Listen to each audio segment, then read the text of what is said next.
It's been since New Year's Day 1965 since Oregon State has smelled the roses in Pasadena, losing a one-sided game to Michigan. Mike Riley and the Beavers of 2008 have defied the odds with an improbable field-rushing victory toppling the Trojans, and a week ago got their last-second kicks over the Cats in Tucson. Tonight, the Pac-10 title and the Rose Bowl are in the crosshairs for Oregon State, but standing between the Beavers and history are their hated rivals, the Oregon Ducks. The 112th Civil War is next on Versus.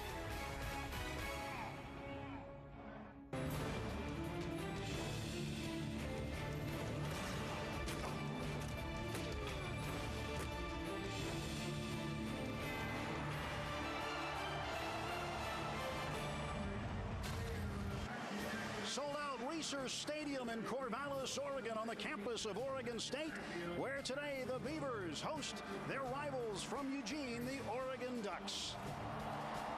We take a look at the Pac-10 standings and see what is on the line today. Oregon still with hopes of forcing a three-way tie. A win today for Oregon State would give them the Pac-10 championship. Hi again, everybody. Along with Glenn Parker, I'm Tim Neverett. Anne-Marie Anderson joins us shortly. One of the big questions around here all week, would the Pac-10's #1 rusher, Jacquizz Rodgers, play in this game? Mike Riley told us no. No, unfortunately, a big hit against Arizona last week. A real shot on that shoulder. He is out now for this game. So that brings up the question, with him walking on the field, who will walk in his shoes? Who is going to pick up a little slack? And that'd have to come down to his big brother, James. James, whether it's on an end around or whether it's him running the ball out of the backfield if they must. And then, of course, he's a receiver as well. So he's a big-time weapon for them. He makes people miss. He's a lot like a punt returner when you give him the ball. But I'll tell you what, Lyle Mullival is the guy this offense has to run through. At quarterback, he gives them their best chance for success. He's a guy that they just like his attitude. He says they say it's infectious in that huddle, and that's who Lyle Mullival is. Lyle Mullival back in the starting lineup after missing last week's game at Arizona due to injury. The quarterback for Oregon, the offense runs through him, Jeremiah Masoli. Yeah, it certainly does. And, you know, he's one of those guys that I think most people can't get a grip on because he's much stronger than he looks. He'll run right through tackles. But then he's also got an extra gear, and when he breaks loose, watch out. This guy can simply fly. He is a guy that, when he's asked to throw the ball, can do so accurately, but it all really starts with the run for Oregon. And that means it goes through one of these two guys, Jeremiah Johnson or LeGarrette Blount. Now, I'm going to tell you, I was down on the sideline, LeGarrette Blount, that guy is huge. He is a horse. Watch for this guy to run the ball. Well, it's the 112th version of the Civil War here in Oregon, and it's one of the most meaningful Civil War games ever. The Civil War football game, which has gone on for over, a century or something, is what everybody talks about. You're on one side of the fence or the other, and that's it. So I've been a part of a lot of pretty big games. It's as big as it gets. For me right now, it's bigger than anything.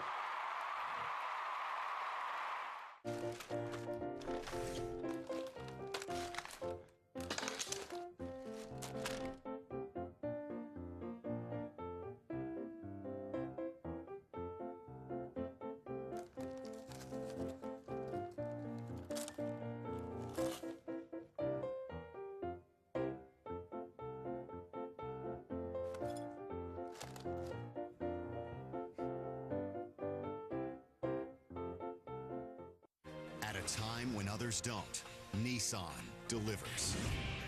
0% financing on many of Nissan's most popular models. Nissan delivers. Attractive lease options on our full line of vehicles. Nissan delivers. A Nissan Altima or Rogue for only $199 a month. Or a brand new Versa for under $10,000. When you need it most, Nissan delivers. I'm here to win the whole thing. They come from the four corners of the world to the four corners of the ring. I come from a hard place. I'm just fighting for a better life. 16 fighters, 16 dreams. Boxing is not a sport that you do for the money. You do it because you love it. And a once-in-a-lifetime shot at glory. Greater the risk, the greater the reward. I can't be hurt. I can't be stopped. From Mark Burnett, an all-new season of The Contender on Versus. Premieres Wednesday at 10. Whose corner are you in? I got $583. All I did was look through my drawer full of jewelry I never wear. Turn your unwanted or broken jewelry, gold, silver, platinum, rings, chains, and bracelets into cold hard cash from cashforgold.com. I had no idea my gold jewelry was worth so much money. With gold, silver, and platinum at their highest value in decades, cashforgold.com is able to give you top dollar for your unwanted jewelry. And because we own our refinery, we can cut out the middleman, which means more cash in your pocket. I sent in my diamond wedding band from my first marriage and got more money than I could have ever imagined. Just call the number below and ask for your free, prepaid, insured refiner's return pack. Fill the envelope with your unwanted or broken gold, silver, and platinum jewelry and mail it to our processing center. A safe, reliable transaction with satisfaction guaranteed. Call cashforgold.com today. Call 1-800-891-5933. Call now. Capacity crowd at Reser Stadium in Corvallis. A lot on the line today for Oregon State as they're hoping to smell the roses in Pasadena. Let's go down to the field and check out the Under Armour click-clack cam. The last sound you hear before you step on the field. Click, clack.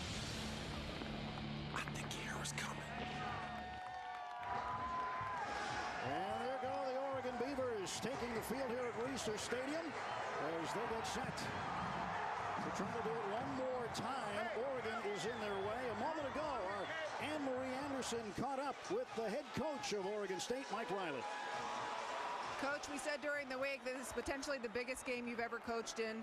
What did you tell your players before coming to the field today? Well, it is, don't have to tell them much, but I just said be true to yourself. Go out there and play like you have all year and have fun with it. Compete like crazy, and that's about all you need with these guys. They'll be ready to go. Coach, with the absence of Jaquiz Rogers today, how do you expect to compensate for that in your running game? Well, we feel good about our other backs. Our good backs, and they have played. They came in last week and played well. Ryan McCants played all year. We got to find our balance, and they'll be the ones that'll do it for us. Thank you, Coach. Thank you, Henry. Thanks. And on the other sideline, Mike Bellotti, who's been in many of these games before, his 14th season as head coach of the Ducks, 114 and 55.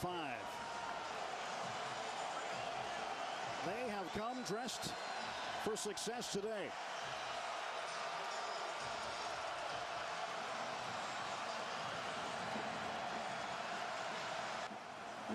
Back deep to receive, Jameer Holland. Justin Cahoot will kick it off for Oregon State. And the Civil War is underway in Corvallis.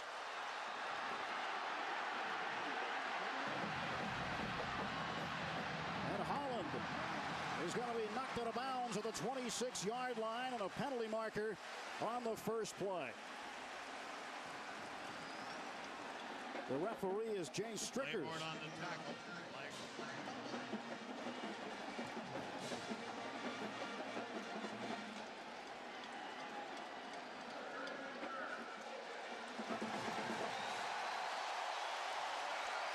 So first down, but not where Oregon wanted it to be. You know, you talk about the importance of special teams. It all comes down to field position. On your opening drive, you have a mistake. So not only have your special teams hurt you right off the bat, penalties have hurt you, and you're on the road where it's already very, very tough to win. Jeremiah Masoli out of San Francisco, 5'11", 214. Guiding this run-based Oregon Ducks offense. Johnson in motion. And they'll throw on first down. Maybe, maybe not. Another sack. As this team has been racking up sacks.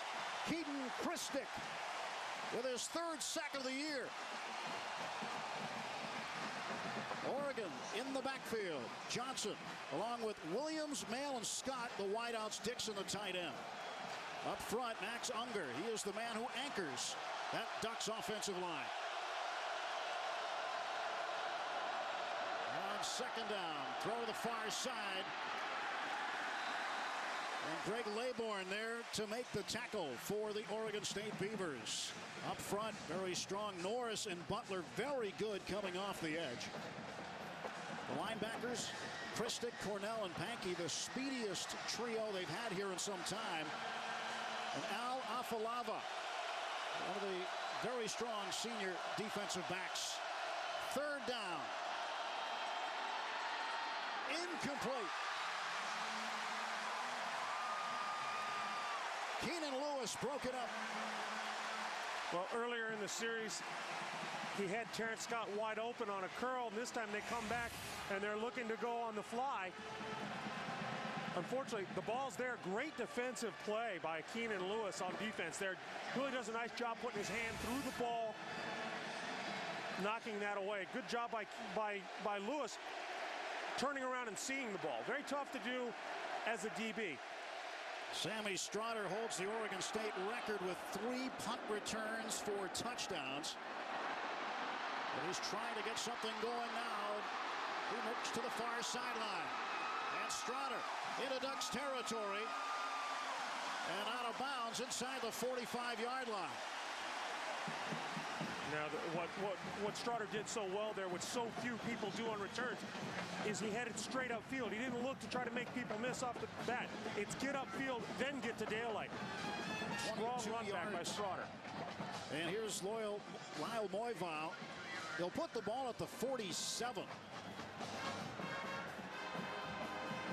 And Moivau, again last week, sitting out with the injured shoulder. He was dressed and ready to play. Sean Canfield was taking the snaps last week for the Beavers.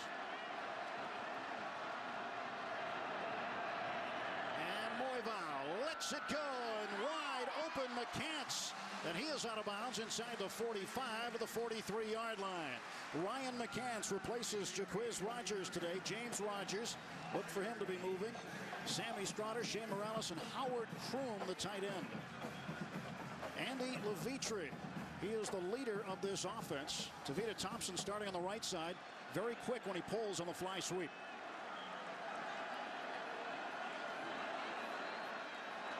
Second down and 5. That's Rogers in motion. And Moivau gives to McCants, who is met at the line of scrimmage. Oregon defensively with 4 across lines up this way. Cole Linehan, very good defensive tackle. Keep an eye out for Nick Reed. Casey Matthews, Spencer Pasinger on the outside, Jerome Boyd on the other side, the linebackers. And in the secondary, Jarris Byrd and Patrick Chung making his 50th start today for Oregon. Nick Reed, senior from Trabuco Canyon, California, has 10 sacks. Moivau throws incomplete, looking for Rogers. Well, Jarris Byrd was right on that ball. Moivau very lucky this didn't go back pick 6. He stepped back, he looked, and he never saw Byrd, the corner, come off the sideline and back into the line of where the ball was being thrown. So Jarris Byrd will go back deep to receive the Johnny Hecker punt. Hecker averaging nearly 39 yards a kick. And Byrd brought one back this year, 87 yards against Purdue. He's going to watch this one go into the end zone for a touchback. 7th touchback provided by Hecker. We'll take a timeout. This is college football on Versus. You can't sell yourself for $1, Junior. Why not? Because as long as you live in my house, you'll live by my rules. You got it? I wish I'd never been broiled. Whopper Junior for $1. Bringing some attitude to the BK value menu. Has the world gone mad? Jeans that cost $100, $75, $50. Jeans should fit comfortably and look good. New Lee Relaxed Fit are the best fitting, most comfortable jeans, guaranteed. Relaxed price, relaxed fit. Lee, get what fits. Let Hertz put you in the driver's seat. What does it mean to let Hertz put you in the driver's seat today? It means exciting new cars, even green ones. It means we get you, no matter where you are, and getting you through airports faster with online check-in. It means putting more innovations on the road than anyone else.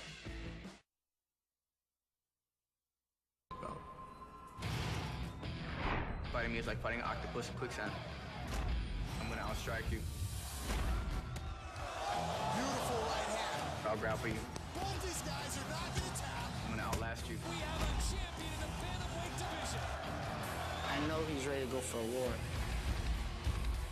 So I'm prepared to go for a war. Here we go. Bring it on. Come on.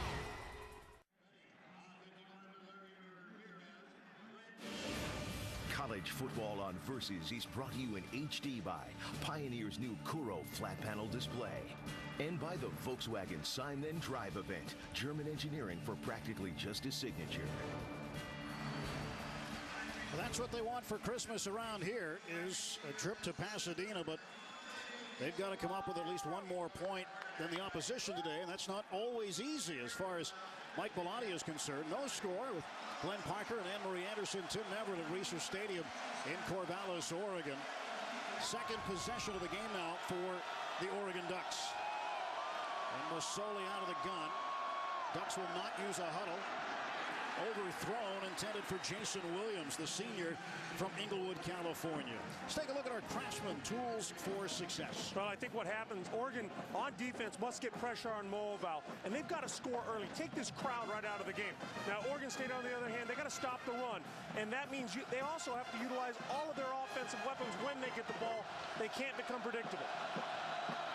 Penalty marker out on second down. False start. 68, 5-yard penalty, still second down. One of the things you're seeing early out of Oregon is they are trying to throw the ball. They know they're getting man up on the outside. If I was playing Oregon, I'd do the same thing. I'd play man and say, Masoli, you beat me with your arm, not your feet. Well, they're trying to get something done in the passing game to loosen up that running game. Second and 15. On the ground they go. It is Jeremiah Johnson. And Johnson slips out of bounds, getting across the 20 and up around the 23-yard line. Jeremiah Johnson from Los Angeles, a senior for this Ducks team. Now, one of the odd things here, you see the center, big number 60, pulling. Not a lot of teams will pull center. They do. That's Max Unger with a good cut block. That springs Jeremiah Johnson for the 3 yards.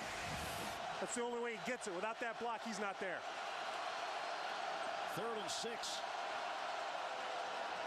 Masoli has some room. He lets it go downfield. It's complete for the first down.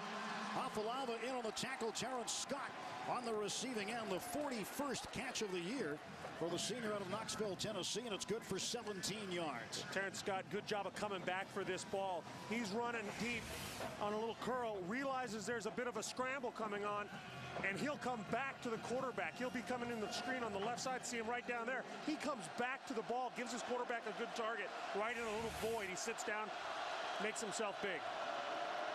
This time the sweep. Jameer Holland running across midfield. Greg Laybourne would make the tackle.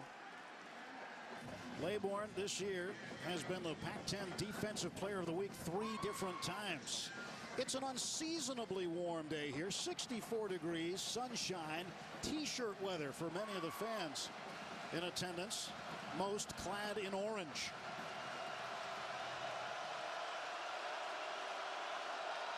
From the Beaver 49-yard line, first down. And Johnson is wrapped up in the backfield. Stephen Paya, the sophomore from Los Altos, California, getting in there to lead the way for the defensive front. Well, you take a look down inside. He takes on the block of the guard, goes right through on the backside of the center and gets himself into the backfield and makes Jeremiah Johnson have to cut before he wants to, stopping that attack. Pressure on Masoli, and he throws it up in the air for grabs. It is incomplete. Brandon Hughes had a chance to pick it off. If you're an Oregon fan, that's the one mistake Masoli's allowed all day. That's a play that you don't ever want your quarterback to make. You're in trouble. Yes, you don't want to take the sack, but the last thing you do is turn the ball over. He throws this ball on his back foot up all the way across the field. Should have been a pick. That's his one. If you're the coach, you look at him and you say, you got one. That was it. 3rd down and 13. Need to get to the 38 for a first down. And they will get that and more as Jason Williams is on the receiving end. Finally shoved out of bounds at the 17-yard line. Well, I really think that Jeremiah Masoli's arm is underrated. They don't use him much to throw, even though that's how he got here. You look, he comes back. He looked off the safety, then came back to the out and up, and running free is Jason Williams. And, you know, good job there. Credit Masoli. He didn't look down his receiver, even that's where he was going. He's not known as a thrower, but he looked really good there. 35 yards on the game, and on first down, penalty markers come out, and Masoli throws it deep. It is caught. Touchdown! And it appears they're actually going to call it dead from what the one linesman is signaling, but we'll see if did he blow that whistle or not. Jeff Mail on the receiving end, the sophomore from Paradise, California. He did not blow it dead. Touchdown. So Oregon strikes first as Jeff Mail gets his 5th touchdown catch of the season, a 17-yard strike. Well, everybody freezes a little bit when there's that offsides and nobody knows to stop. And good job by Masoli finding his receiver, leading him out there and putting it high and where only he could get it. And credit the receiver out there doing a nice job grabbing some real estate. Ruling on the field is under review. Well, this will come upstairs and they will take a peek at it.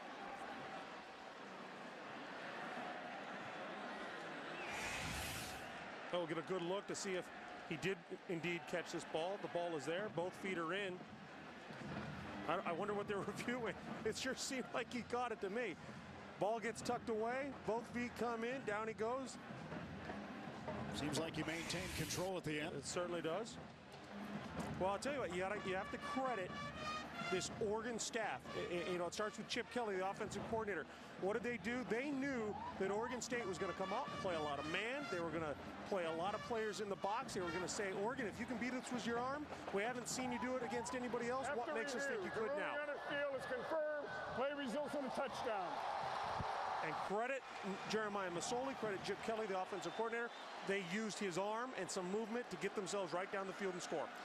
So Mail gets his first touchdown catch away from Autzen Stadium. All 4 of his touchdowns prior to that one had been at home. His first road touchdown. And Morgan Flint will come out to attempt the extra point for the Oregon Ducks.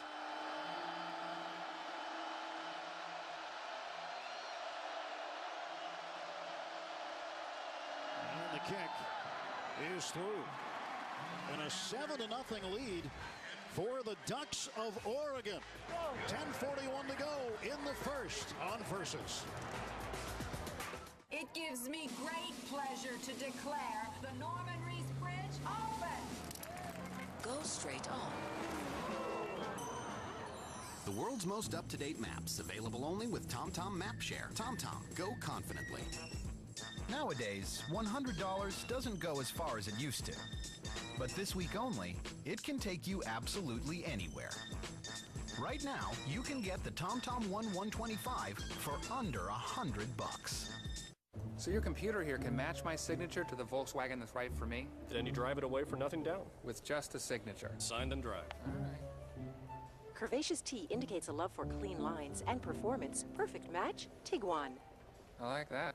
Smooth strokes indicate a passion for body waxing. That's dumb and not true at all. This event is getting very interesting. Sign then drive is back. We select 2009 models for 0 down, 0 due at signing, and no first month's payment. It's what the people want. Welcome to holiday season in Versus Country. We may not be able to wrap up that gift behind the tree, but we can surely help you put a few under your tree. Cabela's Hunting for the Holidays. Load up on all new hunting shows and listen to Larry Zonka as he'll tell you how to get the most bang for your buck this holiday season. Make your holiday destination this year in Versus Country. Cabela's Hunting for the Holidays begins Friday at 8 here in Versus Country.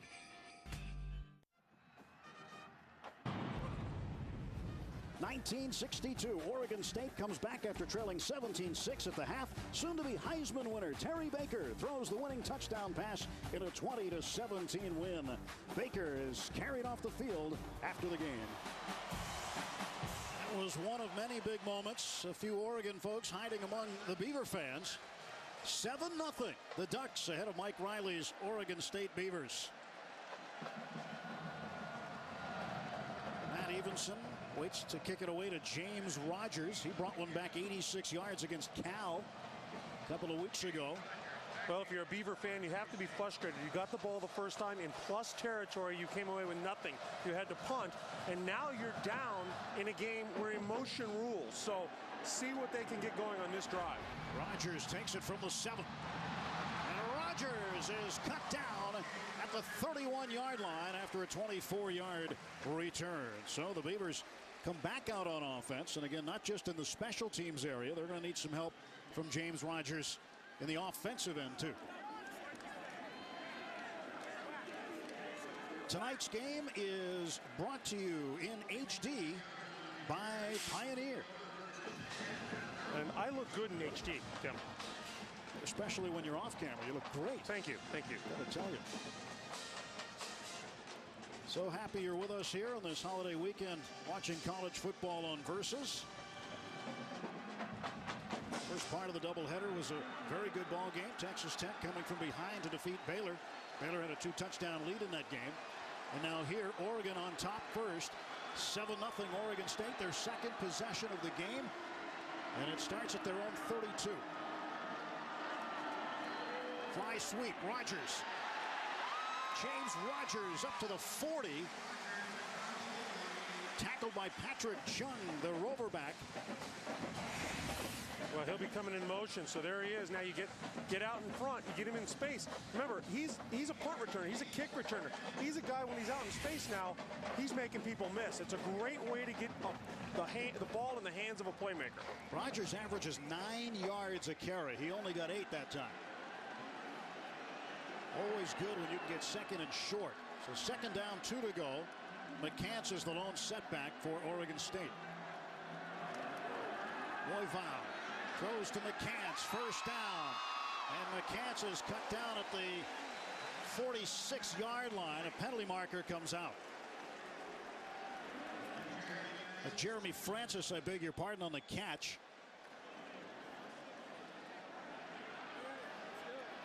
Well, they've run that play twice now. Illegal block in the back on the offense, number 8. 10-yard penalty from the end of the run. Down to still 2. They get James Rogers on the perimeter blocking. Now what they'll do is they'll run Jeremy Francis through the formation, so it's play action, and then right out to him. Now watch James Rogers right there blocking the back. Fans can get upset, but it's a great call by the officials. You've got to be smarter than that. Especially when you're at the point of attack, you have to know where you can and can't block. Remember, you're in the direct view of the officials when you're at the point of attack. We thought we'd see Jeremy Francis play some. Saw him early. Now McCants is back in at the tailback spot.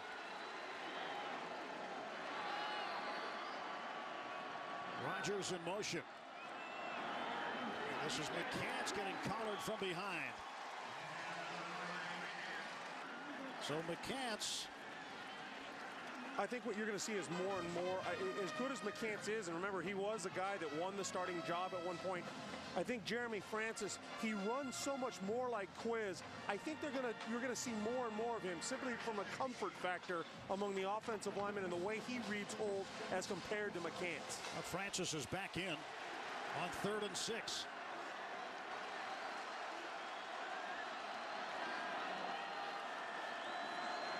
Royval throws over the middle. That is incomplete. Sammy Strouder was the intended receiver, but the middle linebacker, Casey Matthews, picked him up and ran with him. They run a drag right in front of the linebackers, and if you're going to run that, there has to be something behind them to get the linebackers out of position. The linebackers were sitting on that the entire way across. Jarris Bird looks at a short punt from Hecker. And that one goes out of bounds. The penalty marker is resting back at the Oregon State 32-yard line.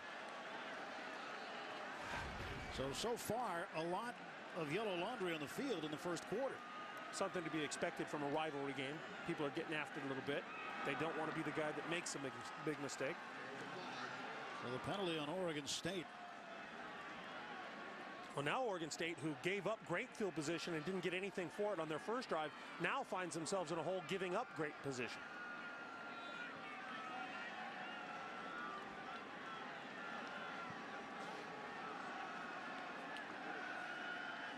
Here's Strickers will fill us in. Holding on the offense.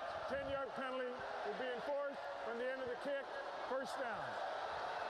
That'll give Oregon good field position to start their third drive of the game. Well, there's the hold right there at the bottom of the screen. You can't take a guy down. You got to be a little smarter than that. So the ball starts on the plus 45. Makes it a 9-yard punt. Let's check in with Anne-Marie Anderson. Oregon quarterback Jeremiah Mazzoli was 5th on the depth chart at one point this fall. He didn't even sign his letter of intent until May. I'll tell you guys after the snap what happened at the beginning of the season. Mazzoli getting the play to everybody at the line, and the Oregon State crowd being less than accommodating to their visitors from Eugene. A quick flip. And Jeremiah Johnson goes down. Anne-Marie? Anne-Marie? Well, injuries to 2 other quarterbacks early in the preseason led Mazzoli to find himself splitting time with Chris Harper in the Ducks opener. In fact, Mazzoli was so under the radar in the program that the PA announcer and the sports information director had his name wrong the first game. Johnson trying to get around the right end. And he's out of bounds near the 40.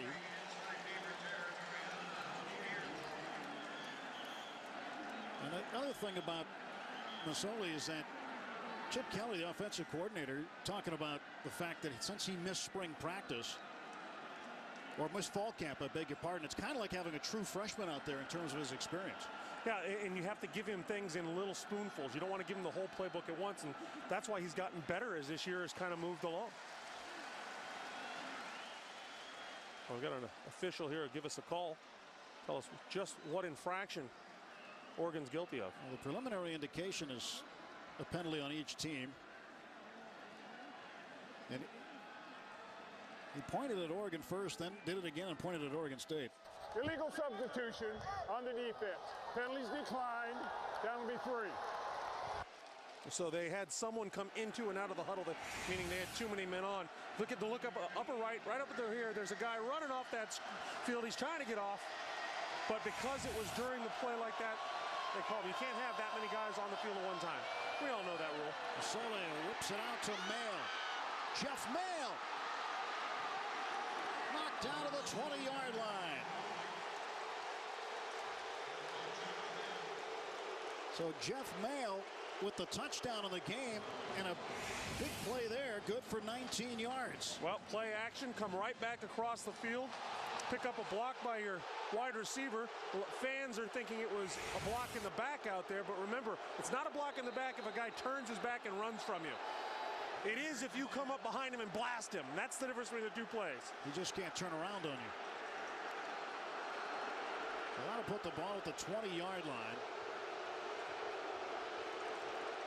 Mail so far 3 catches, 46 yards. Well, we'll take a look here. It was pretty close to being out of bounds there. Well, about 2 yards shy where they marked it, I think. LeGarrette Blount. Blount rumbles his way inside the 20 down to the 16-yard line. Getting a big lead block by Fanoki Po over there. You like that when you get a big 330-pounder running out in front of you. Brandon Hughes, the cornerback, chased him down. LeGarrette Blount has 15 touchdowns this season. The next one would give him a single season record at Oregon.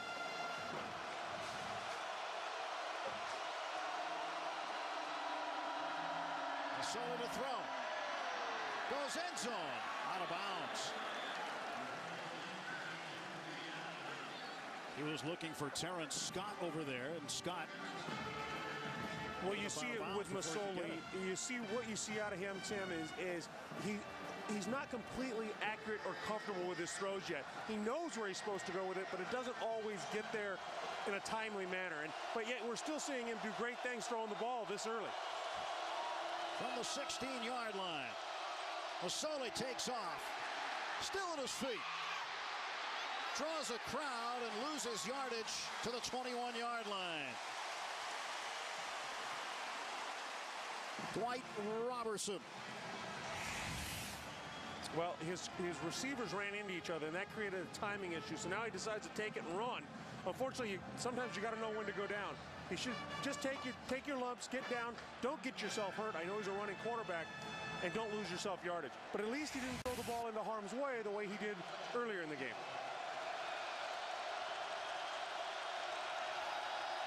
38-yard attempt on Morgan Flint.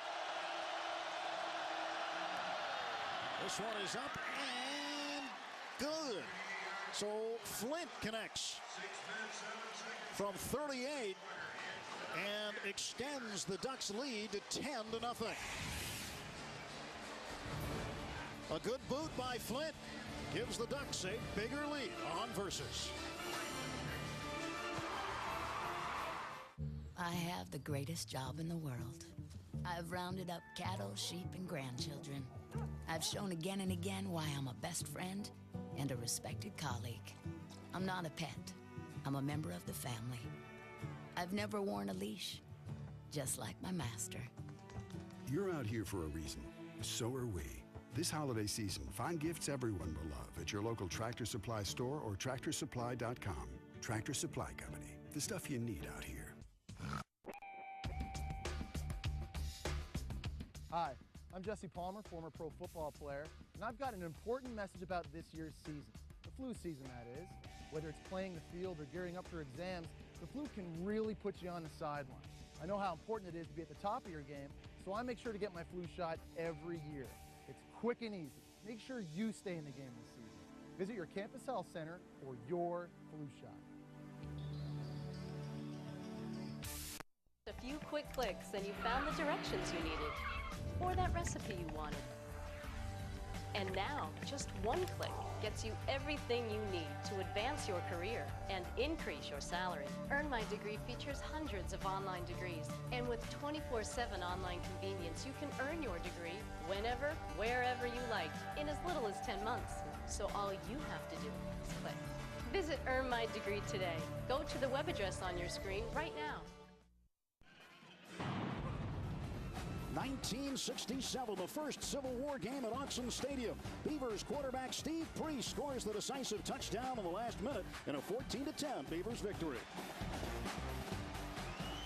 And we are back inside Reser Stadium, 40 miles up the road in Corvallis, 10-0. Oregon on the road with the early lead. Flint with the 38-yard field goal. Jeff Mayle has a 17-yard touchdown reception. And the Beavers getting the football back, hoping James Rogers can do something with it. Rogers will watch it go out of bounds, and the penalty marker comes out. Well, that's one way to give up field position on a special teams play. Just kick it out of bounds. Boy, that frustrates you if you're the coach. Out of bounds at the 9. So they'll bring it way up toward midfield. Free kick, out of bounds. On the kicking team, ball places the 40-yard line, first down. Oregon State out of the gates in the last 15 games has outscored their opponents 153-27 in the first quarter, but a bad trend last week against Arizona. They had a scoreless first. Yeah, and so far, not doing their best effort today, that's for certain. Oregon seems to be getting after Lyle Moedow and stopping the run for the most part. McCants is the lone setback. Rogers in motion. There's a block from McCants, but McCants has stood up. Well, Rashawn Harris right in there to make a big play. Rashawn's not a small guy at 6'5", 300. Shed a block, got there, and stood McCants right up, right at the line of scrimmage. You see him right in the middle, getting on the double team. Gets his arms out, gets good separation. That's exactly what you want a D lineman to do. Good separation, that stops the lineman's feet. Then he can shuck him and make a play. McCants was expected to be the starter out of spring football until Jaquiz Rogers showed up, the true freshman. And Jaquiz Rogers at 5'7", if that, is very difficult for defenders to see once he gets into the line of scrimmage. Moedow swings it out. This is Jeremy Francis. And Francis to the 46, hit by Patrick Chung. Yeah, you have to think Francis might have got a few more yards there and almost appeared he tripped over himself. But well-designed play. And Chung, that rover. Patrick Chung's a guy all over the field. He makes a lot of plays for this Oregon defense. Patrick Chung, one of the team captains.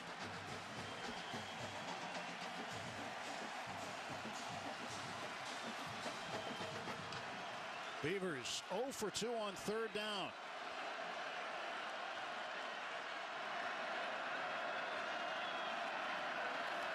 Oivau. Play action. Will he run? He will. And he slides for the first down. So Lyle Moivau, sore shoulder and all, ends up being tackled by Patrick Chung, and Moivau picks up the first down. Well, take a look here. It's the fake fly sweep out to Rogers. Now watch James Rogers in the front. He's going to pick up a block for him right there. That's a big block out of James Rogers to spring for that first down. You ask a guy to do everything sometimes. That's what they're asking James Rogers to become for them, and he's quietly doing it. First down for the Beavers, and the handoff goes to Rogers. And Rogers is going to be sent down to the turf as Patrick Chung shouted him the whole way. Well, here comes James Rogers, see, coming across, back across the formation, handoffs to him. Now, he's got to read that block a little better. He's got to come outside the outside hip of number 88, Kroom there, his tight end. It's the only way to set that block up. If you come from the inside out, it lets the defender play both you and the blocker. He's just got to get a little better at setting that one up. Rogers in deeper motion this time. Moivau in the pocket, lets it go, it's caught. Sammy Strutter. He goes down to the 22-yard line. Strutter on the receiving end of a 22-yard pass from Lyle Moivau. Well, this is a long route. When you're running routes this deep, you watch them. It'll be at the top of your screen. Just goes up the seam and out. Just kind of curls it out. It's a long route, and your safeties have to see that. Great job by Moivau delivering the ball. Fly sweep. Rogers was just trying to cut it inside. Spencer Pasinger looking to turn him inside, and that's a tough job for the outside linebacker in this defensive scheme against the fly sweep. Let's check in with Anne-Marie downstairs. Oregon State's offense has sought unity in No Shave November with mixed results. On the field, of course, they've been perfect this month so far, but as far as the no shave goes, Moivau has a full beard, Canfield suffering with the name Patches, and then there's the Rogers brothers who are baby-faced, but you know, Tim, they're only 18 and 19 years old.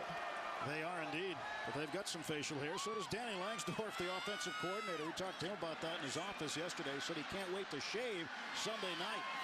Pass incomplete as Moivau was looking for Rogers along the near sideline.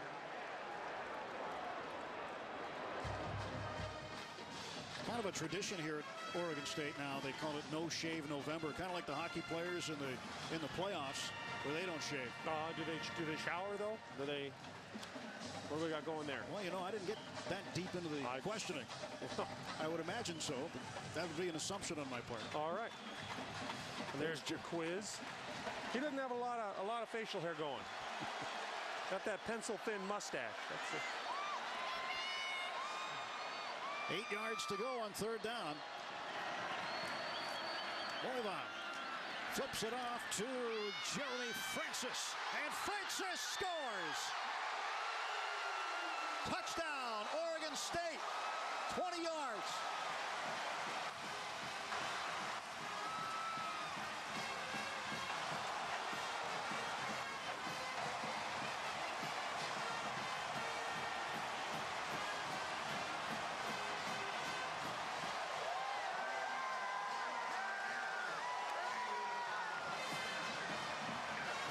First receiving touchdown of the season for Jeremy Francis. It came at a big time.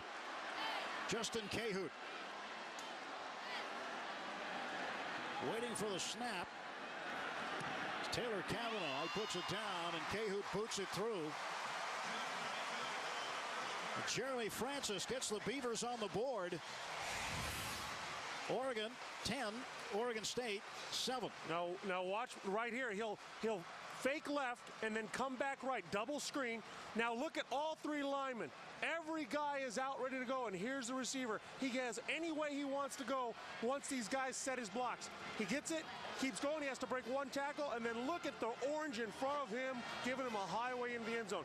Double screen, fake one way, come back to your running back on the other side, and off you go. 8 plays, 60 yards, 3 minutes and 45 seconds.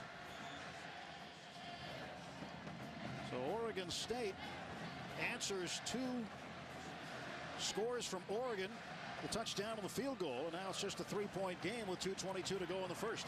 You love rivalry games because the emotion is so high, and there's these swings of emotion that the kids go through, but you have the seniors playing their last game at home for many of them. It's a very emotional time for these kids, and that's what you love about rivalry game, the swings of emotion. Some guys are playing their hearts out. Hey, they're down 10-0, so what? Come back and play.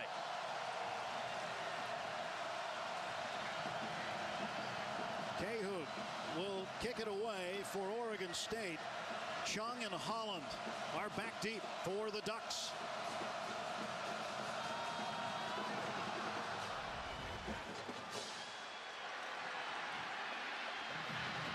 And here comes the fake reverse, and Holland is going to be knocked down.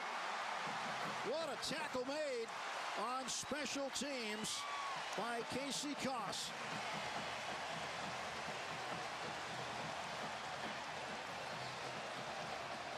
This Wednesday, Versus unloads with 2 big events in one night. First, it's the World Extreme Cage Fighting Bantamweight Championship. Miguel Angel Torres, who hasn't lost in 5 years, defends his title against the undefeated #1 contender Manny Tapia. Then, for the first time on Versus, it's the much-anticipated return of the contenders. It all happens starting Wednesday at 8 Eastern, only on Versus. And we've got a big play here. Running down the sideline is Johnson. Jeremiah Johnson pushed out of bounds at the 8-yard line. Now, Tim, I talked to guys at different schools in the Pac-10 about Oregon. I said, what is it about them? They said the speed. Look at this. You've got a guard and a center pulling. Great job. I see E. Kaiser out there. That lets Jeremiah Johnson get right through. There is nobody in the second level. Safety from the far side has to get over there. They all said the same thing. Guys I talked to, you have no idea the speed of the Oregon offense until you see it. 79 yards, his longest of the year. LeGarrette Blount into the end zone, touchdown. 2 plays for the Ducks, and LeGarrette Blount now has a new single-season record for touchdowns scored at Oregon with 16. Well, LeGarrette Blount, when we talk about how big he is, saw him down on the sideline before the game. I couldn't believe it. His legs and his butt, he is huge. Absolutely a massive running back. He bounced off guys to get into the end zone right there.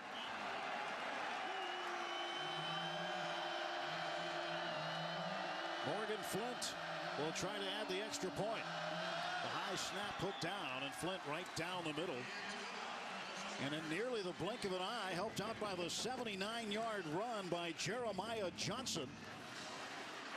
The Ducks of Oregon have reclaimed their 10-point lead at 17-7.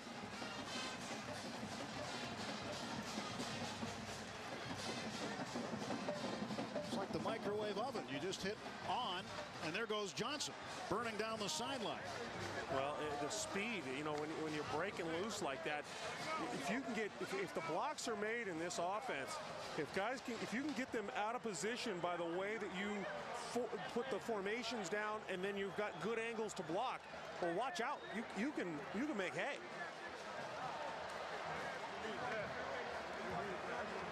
LeGarrette Blount, you see him with the FLA on the sun glare sticker on underneath his right eye. And Mike Riley, a bit concerned. He's been watching these games since 1966 when his dad came here to be an assistant coach.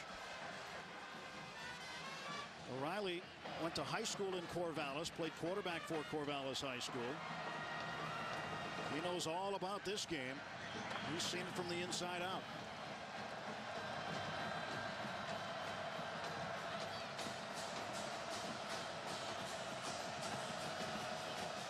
Oregon to kick. And Rogers will get another turn. Takes it at the 9. Rogers just cannot find a hole on the kick return. Gets to the 26-yard line. Jeremiah Johnson got it going on that last drive for Oregon State, lighting it up from 79 yards. Well, let me show you why he lights it up. With the running back on the far side, that allows the tackle to get here. Because this backer is all the way to shadow him, that allows the guard to get the cut right there. You get a down block and you get a pull. And when that happens, there is nobody in the second level of defense once Blunt makes that cut. Second level's gone. Great blocking up front, great blocking on the back side. So many times you'll hear guys say, well, they're running to the right, they must be destroying the right side. It's actually the backside blocking, the cut of the defense that allowed that to happen. All smiles on the Oregon bench right now. Minute 47 left in the first quarter. Moivau's going down. Rashawn Harris, his second sack of the season. First-year starter out of Pittsburgh, California, 6'5" and 300 pounds. Well, here he is working on the left guard. He just keeps working and then gets a good left hook move to get him off his feet. That's a big guy right there. You know, Adam Smear's not small, but at 6'3", 286, he appears small next to this guy, Rashawn Harris. A loss of 6 on the play for Oregon State.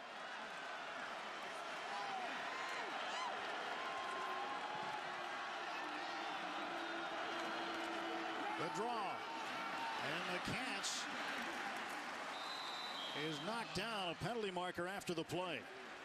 Spencer Pasinger, the outside linebacker, the first one to get to him for Oregon. Well, it comes in the area of a holding, and that's what it is. I wonder, when you see a block like that, what happens is the ball doesn't go where it's designed, and all of a sudden offensive linemen, you know, they're just trying to help out, just trying to get a little something, let their guy get a yard or two. Holding on the offense, number 66. Penalty declined. Down will be 3. Third down coming up for Oregon State.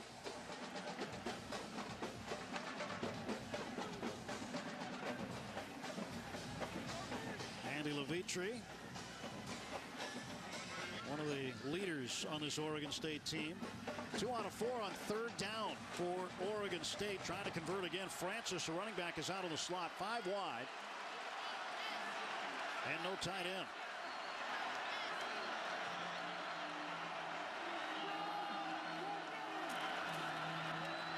Moivau lets it roll. That is going to be caught at the 40.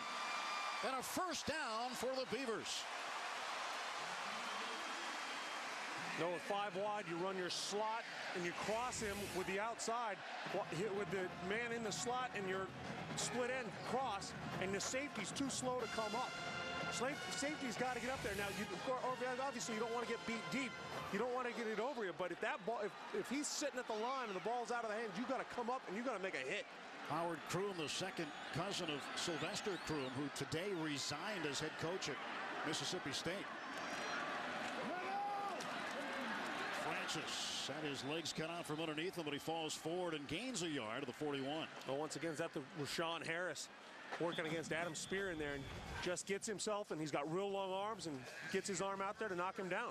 First quarter is in the books, and the Ducks like what they see so far. The Beavers continue the drive when we come back on Versus. I've always loved stories of people who overcome long odds with heart and determination. My movies are about inspiring hope. To me, that's filmmaking at its best. Life isn't just about living longer. It's about enjoying the best health and the quality of life. That's what drives my research, discovering the keys to making the golden years truly golden. These are our stories. Oregon State University. One of the biggest challenges for geoscientists is trying to find the oil and gas that's hidden below the surface of the Earth. Lately, our researchers have developed a new technology called R3M. You can't see it and you can't feel it, but the Earth has electromagnetic waves. And if you build the right kinds of listening devices, you can make sense of those waves. So using those tools, we can supply more of the energy that we need with less of an impact on the environment.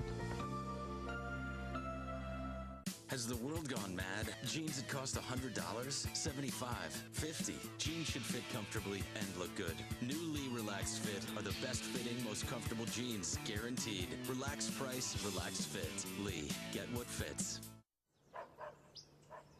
You can't sell yourself for $1, Junior. Why not? Because as long as you live in my house, you'll live by my rules. You got it? I wish I'd never been broiled. Whopper Jr. for $1. Bringing some attitude to the BK value menu. They come from the four corners of the world to the four corners of the ring. An all-new season of The Contender on Versus premieres Wednesday at 10.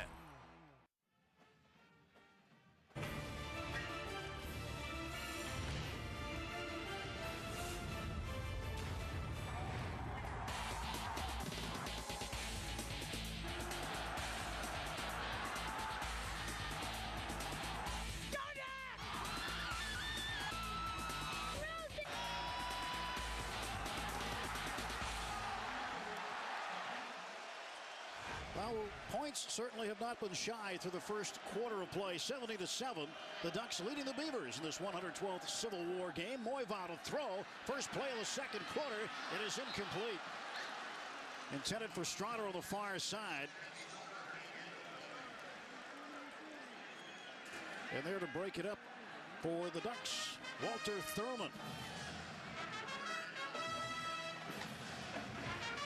Casey Matthews started the last 5 games at middle linebacker. Had a career-high 9 tackles against Cal and Stanford.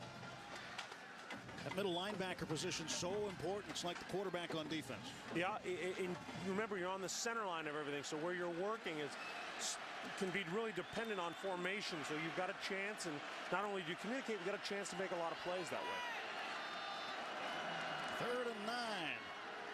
And Moiva sets, has time, throws deep on the post. He's got a man. Caught down there at the 35-yard line, Shane Morales. I think this is where Oregon State has to attack. They've got to find ways to throw the ball. Let the offense go through Moiva. Let him throw the ball. Let him find his receivers. Look at the patience he showed there. He looked at 1, he looked at 2, and he comes back over the center to that post. Finds his man right there. They need to let Moiva loose a little bit to get this offense rolling. 24 yards to Morales that time. 1st and 10 at the Oregon 35. McCants gets the call. And it is answered right away. He is sent down to the turf. Casey Matthews was right in there along with Spencer Pasinger. These are the statistics behind the Gillette Fusion Oregon State original rivalry. The game is called the Civil War. It's the 7th oldest college football rivalry game. First started in 1894. And at that time, Oregon State wasn't even called Oregon State. Really? Oregon Agricultural College. They were known as the Aggies. Play fake.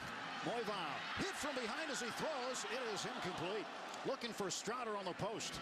Well, he had Sammy Strotter open. Just that getting hit like that caused that ball to float on him a little bit. He knew where he wanted to go with the ball, and that's where we said they should attack. Unfortunately, you get hit like that, that ball's going to sail on you. And you look at it coming from the backside, hits him as he throws, can't step forward as he throws, and the ball sails. Not a lot of offense in your playbook at 3rd and 15.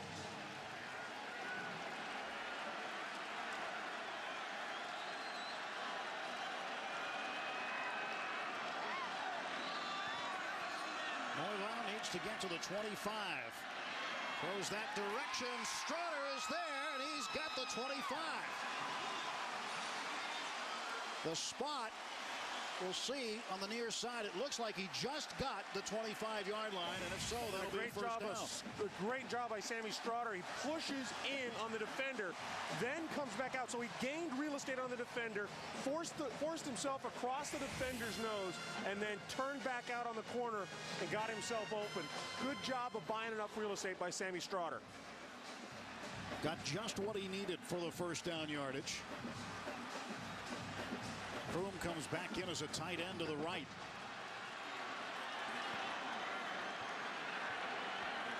Morales in motion. In play action. Moival lets it go, and that one is knocked down. Fans want to be the officials. And Morales not happy that there wasn't a flag thrown.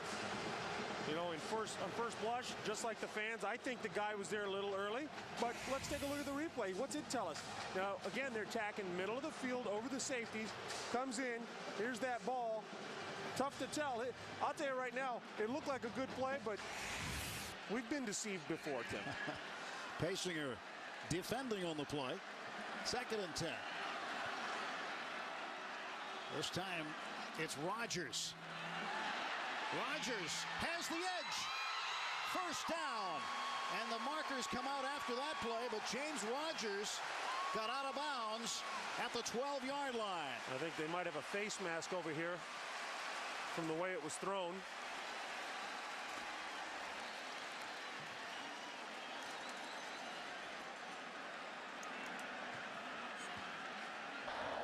Personal foul. Face mask on the defense. Number 6. Penalty before his half minute to the goal. First down.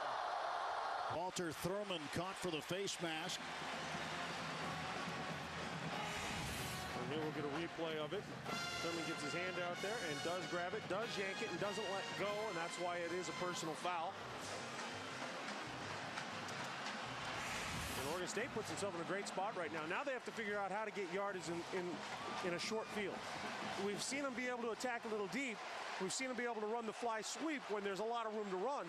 Now we'll see what they can come up with a short field. Moival will look to the right, dumps it off to James Rodgers. And Rodgers just hung on to by Patrick Chung. Lost 5 yards, brought them back a little bit. And now they have to, again, you know, so much of what they're doing is lateral attacking. You know, when you're in this shortened field and 22 guys are bunched up in there, there's a lot less room to work. And it's a lot easier for linebackers and safeties to fly up to the ball and not worried about getting beat deep. Maybe that's a good thing, according to what you've been saying. Move back 5. You know what? It just might be. Of course, I'm a lineman. I don't like to move back.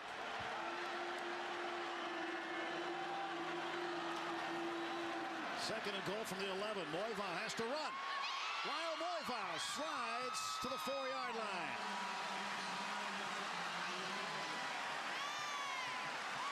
We were watching Lyle Moival yesterday at practice, and he's had that sore right shoulder. So as he's warming up, he starts throwing with the left hand. Yeah, and doing it well. And he's got a tight spiral and a lot of zip on it left-handed. Now, Sean Canfield, the backup quarterback, does everything right-handed except throw a football and play ping pong. So they've got ambidextrous quarterbacks. And, you know, watching them, both real athletes, I was struck more by just how loose they were, just enjoying themselves. That's Rodgers in motion to the far side. Moival, play fake. He throws end zone, incomplete. Looking for Strotter. Well, the timing's getting thrown off by a little bit of pressure on Moival, number 1, and then when he does come back around, a little bit of contact in the secondary, but it's not really enough to cause a penalty, but it does cause timing issues when your quarterback gets bumped off of what he wants to do, and then your receivers are getting a little bumped off too.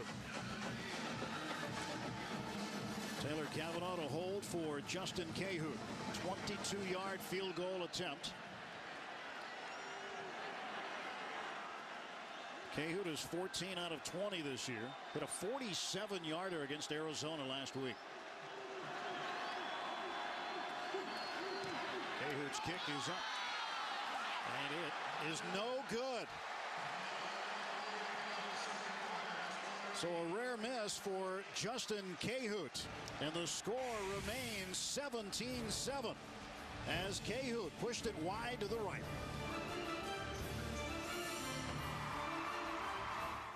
At a time when others don't, Nissan delivers. 0% financing on many of Nissan's most popular models. Nissan delivers. Attractive lease options on our full line of vehicles. Nissan delivers. A Nissan Altima or Rogue for only $199 a month. Or a brand new Versa for under $10,000.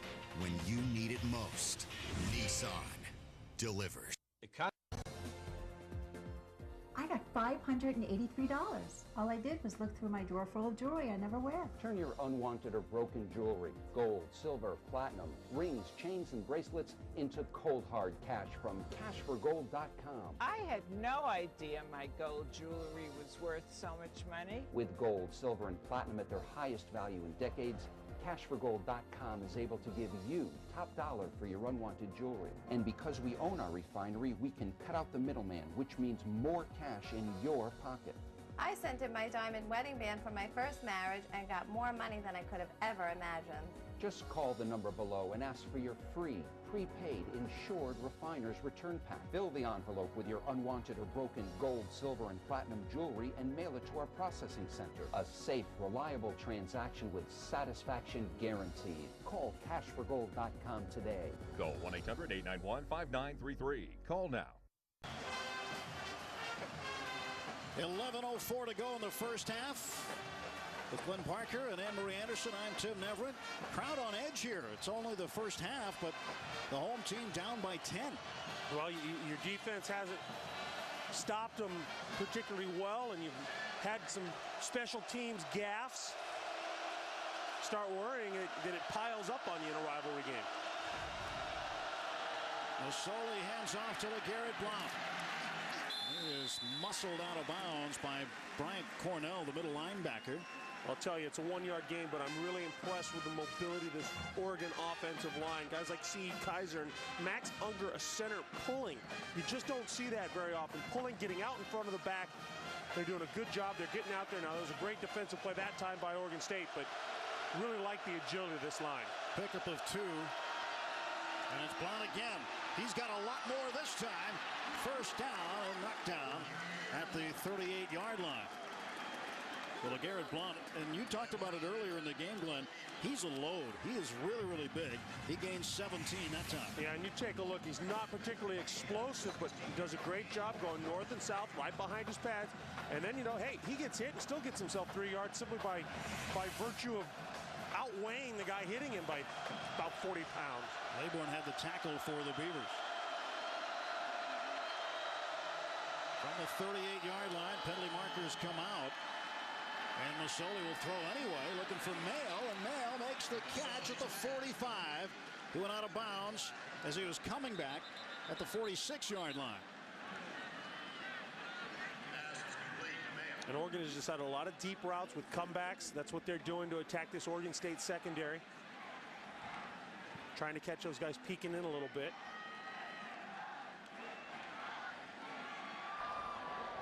Illegal formation on the offense.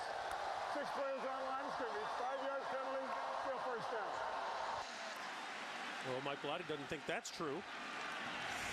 He's not happy with it. Well, the we'll call. take a look. Well, it's 6 players on the line of scrimmage, and I see 7 on the line of scrimmage. They must say that this wide receiver up here is back off the line. That's what they must have been saying right there. So that backs up Oregon State, Oregon rather. First and 15, they're back at their own 33. Masoli on the zone read. He's got a lot of room. He's got a first down and chased out of bounds by Keenan Lewis. Well, the spread zone read offense that Oregon brings at you, unlike a lot of teams, they like to run the ball number 1 out of it. Now you watch, here's the zone read. He sees the defensive end crash, he takes it. Now he's got to get up and he's got to beat the safety coming up on him. He does so, and it's good for 11, 12 yards before anybody has a chance on him. Now remember, when we talk about Masoli, strong enough to run through tackles, fast enough to run away from it. He's going deep. It is caught. What a play. And a terrific catch by the tight end, Ed Dixon. And they are really getting this no huddle up and moving. 36 yards. Masoli runs for 20, then throws for 36. Well, he's going to find Dixon here, his tight end. Right down the seam on a little post. Just running away from the over-the-top safety. Ball is at the 11. And Johnson Tries going up the gut that time and manages to get to the 7-yard line. You see the all-white uniforms with the green helmets. You know, Oregon has 4 different colored helmets. And Mike Bellotti told us when you add up the different styles of uniforms and the combinations, there's 768 combinations that Oregon players can wear. Whatever happened to just having a home and away? Fumble, it appears, but they'll call this one down. Oregon will maintain possession. Jeremiah Johnson. We're going to look at it here. And he runs through the line. Let's see, does that ball pop out? Tough to tell there. It did appear his legs were down on the ground before the ball popped out, but really very hard to tell. And they're going to take a look at this. They want to get a better look at it. Ruling on the field is under review. Well, we'll get another look here.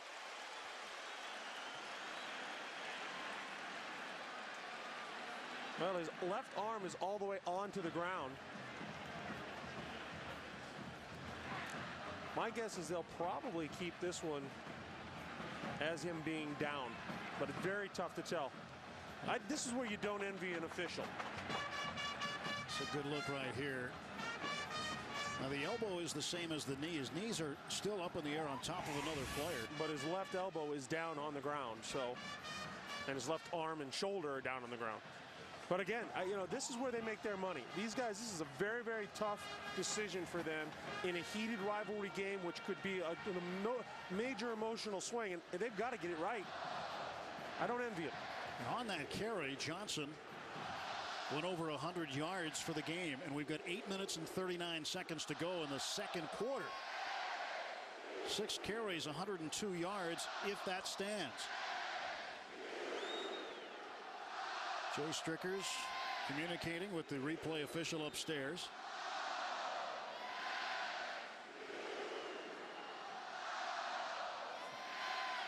Well, Mike Riley patiently waiting the call. Review. The ruling on the field is confirmed. The runner's elbow is on the ground prior to the ball coming loose. Down will be 3. And then you can see it right here. His elbow hits the ground right there, and now the ball comes out. Well, Masoli out of the gun on 3rd down. Masoli throws backside, and it is incomplete. Jeremiah Johnson, the intended receiver, got a hand on it, but just couldn't haul it in. And he got away with a little pass interference on the offensive side of the ball as well. And the officials meeting again.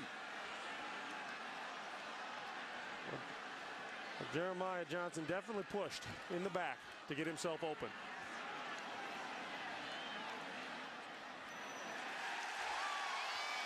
No, didn't get away with it. And as you'll take a look, the ball is in the air, and you're going to see him right here just give a shove. And that shove, you can see, you could actually see Laybourne's upper body move out of the way. So now the Ducks will have a little bit more room to cover,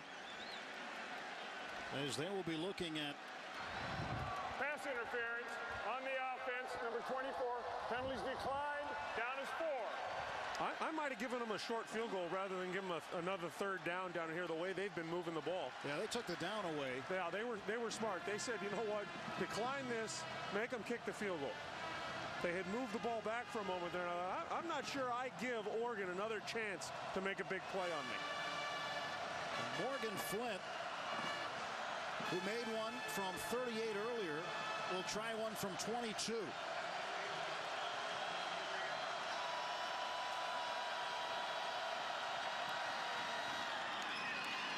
He's 2 for 2 in field goals, and Oregon ups their lead 20-7.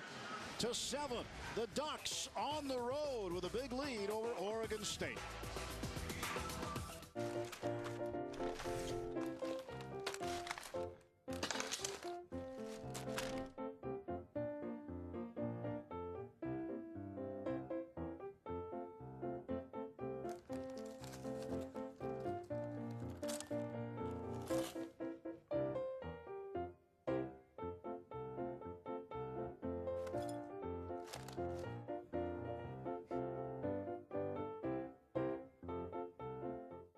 conquered the skies, conquered Mount Everest, conquered the moon, conquered the neck. Phillips Norelco Architect, designed with a flexible head, which allows it to pivot and rotate freely. So now you can easily get a close shave, even on the neck.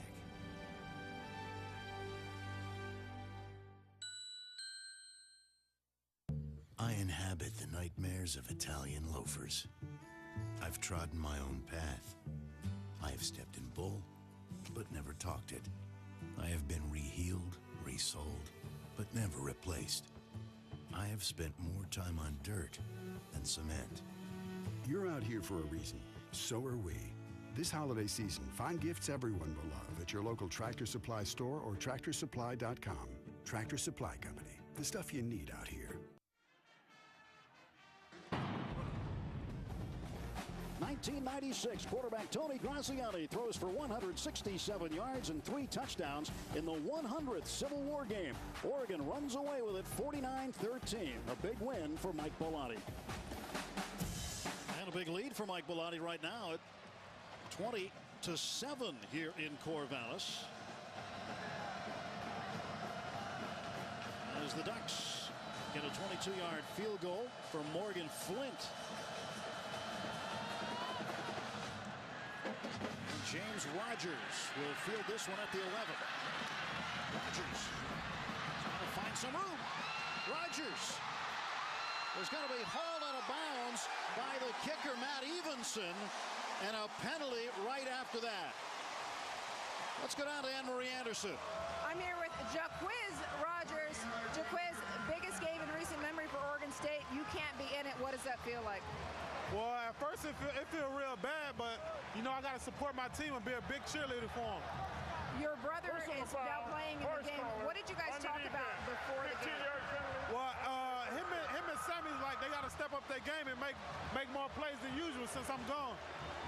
What are you doing for your team from the sidelines? What do you see that they're doing? Well, I help the receivers. I tell them what I'm seeing in the running backs. Let them know what I'm seeing on the sideline. Painful for you to be on the side. Thank you, Jaquiz. Thank you. And brother James with the return. Matt Evenson, the kicker, with the horse collar tackle. That's a huge play. You're talking now, instead of being at midfield, you're all the way down to the +34. You've put your defense in a real hole. Moivau sends Rogers in motion, gives him the football on the fly sweep, and Rogers is out of bounds after a short gain near the 30-yard line, tackled by Jerome Boyd, the stud linebacker out of Los Angeles. So he has the long return, and they give him the ball on first down.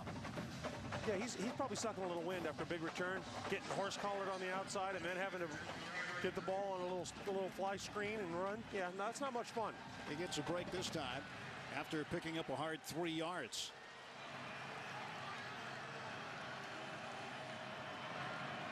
Francis is the lone setback. Fake to him. Moivau lets it go in the post. He's got a man. That is caught by Brady Camp.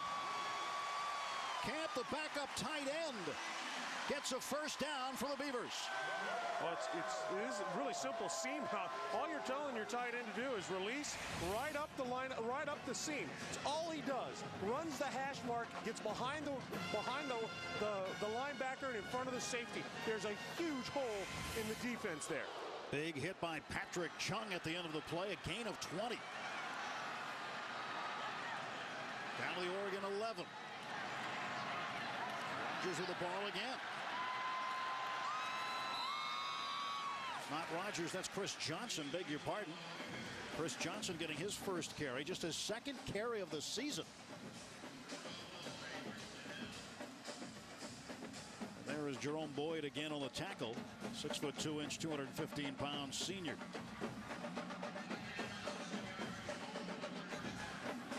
So the first down is the 1-yard line.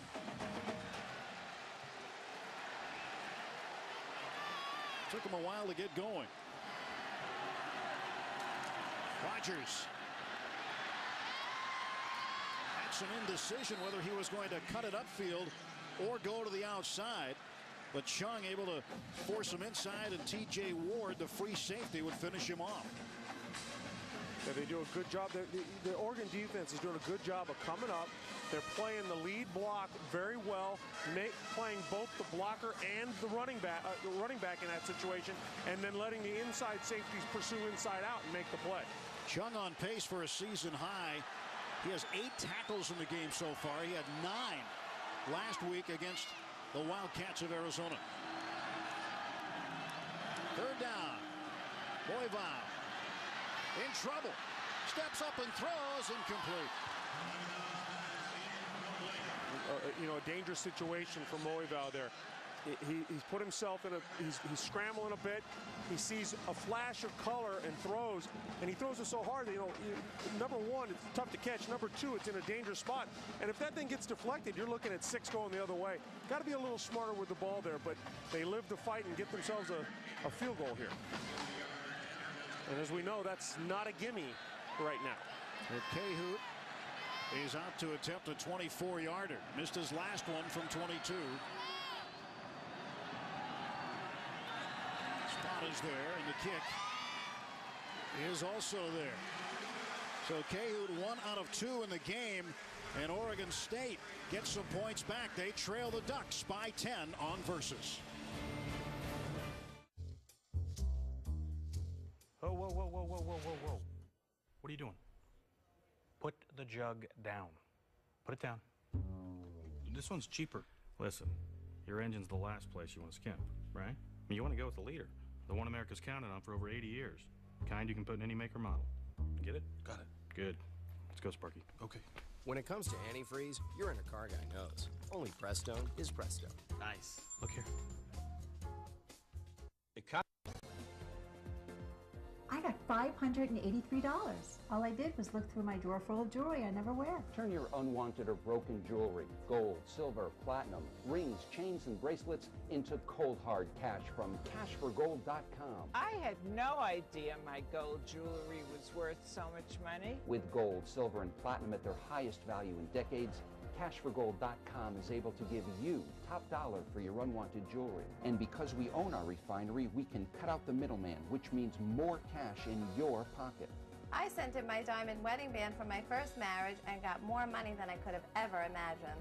Just call the number below and ask for your free, prepaid, insured refiner's return pack. Fill the envelope with your unwanted or broken gold, silver, and platinum jewelry and mail it to our processing center. A safe, reliable transaction with satisfaction guaranteed. Call cashforgold.com today. Call 1-800-891-5933. Call now.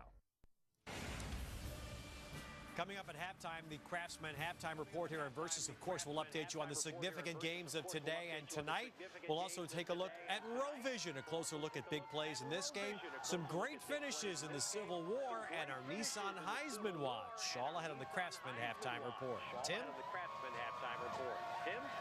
All right, Ted, thank you very much.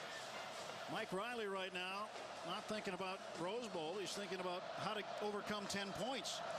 Well, yeah, the thing is, breathe deep, get your defense settled, let them see if they can stop this team. But then, and that was a good job. They've had a couple of good drives by their offense. So that's the first battle you got to overcome.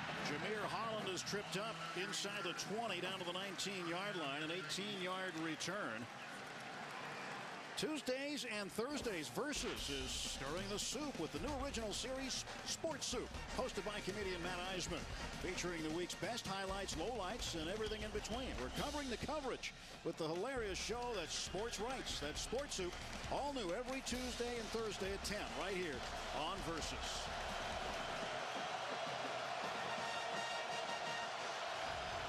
Jeremiah Masoli and the Ducks start this drive from the 19-yard line. They'll throw to Mail, dangerously close to the line of scrimmage.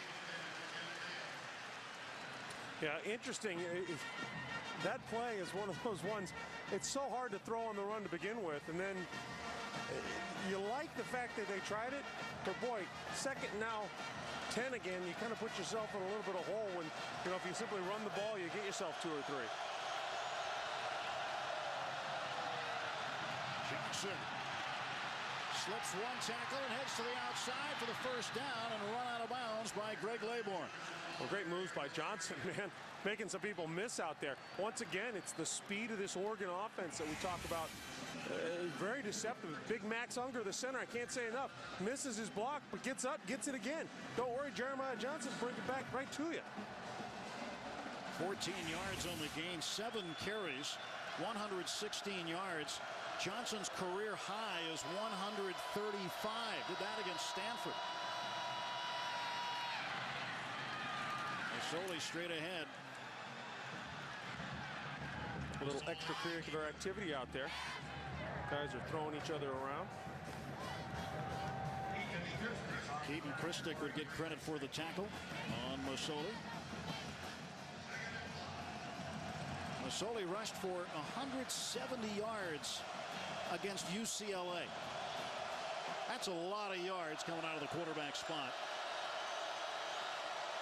Just 3 yards shy of the Oregon record. Now penalty markers come out again. A little motion on Oregon. Prior to snap, false start. Driving back 5. On the offense, 5-yard penalty, still second down. Ed Dixon says, my fault. Dixon had the big catch a little earlier for 36 yards. Gave Oregon a first down, set up a field goal. Masoli will check with a sideline and a new play coming in. Justin Roper, the backup quarterback, wearing a red vest on the sideline, signaling them in. Masoli sets, he throws deep. He's got a receiver open at the 45-yard line. And another first down for the Oregon Ducks, and making the catch, Andrew Pflugrad. Well, it's a simple out route up on top on the screen on the left side. Hey, what they do here is they run a couple of shorter crossing routes. That leaves your out route one-on-one. There's no way for the safety or the corner to get there in time. Nicely designed play. Masoli showing he's got an arm today. Aaron Pflugrad with the catch. His dad, Robin, is the wide receivers coach for Oregon.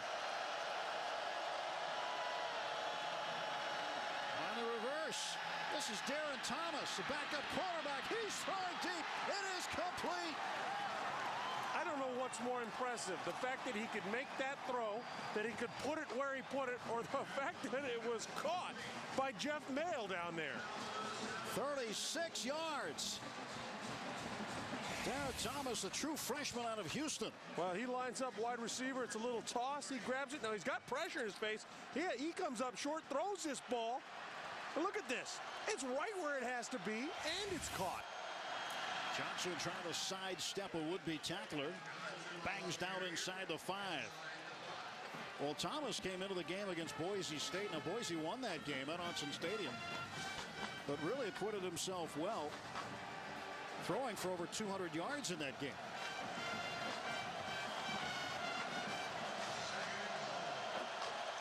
Second down, goal to go.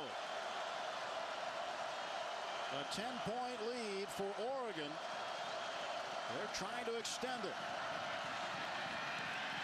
And Johnson is corralled by Pernell Booth. Yeah, Pernell Booth, really good job there. Staying in his lane, knowing where he's supposed to be, playing his gap and getting upfield to make the tackle. And you know, most importantly, wrapping up and making the tackle. So many kids, they see what the pros do. Hit him with a shoulder. See if you can knock him down. Just wrap him up, take him down.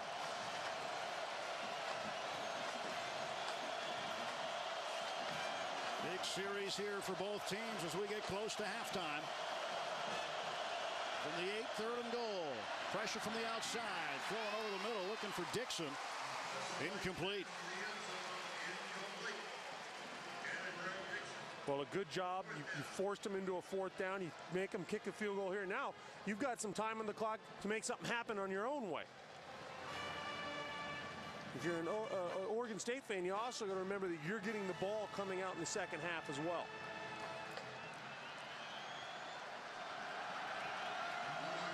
A 25-yard attempt by Morgan Flint.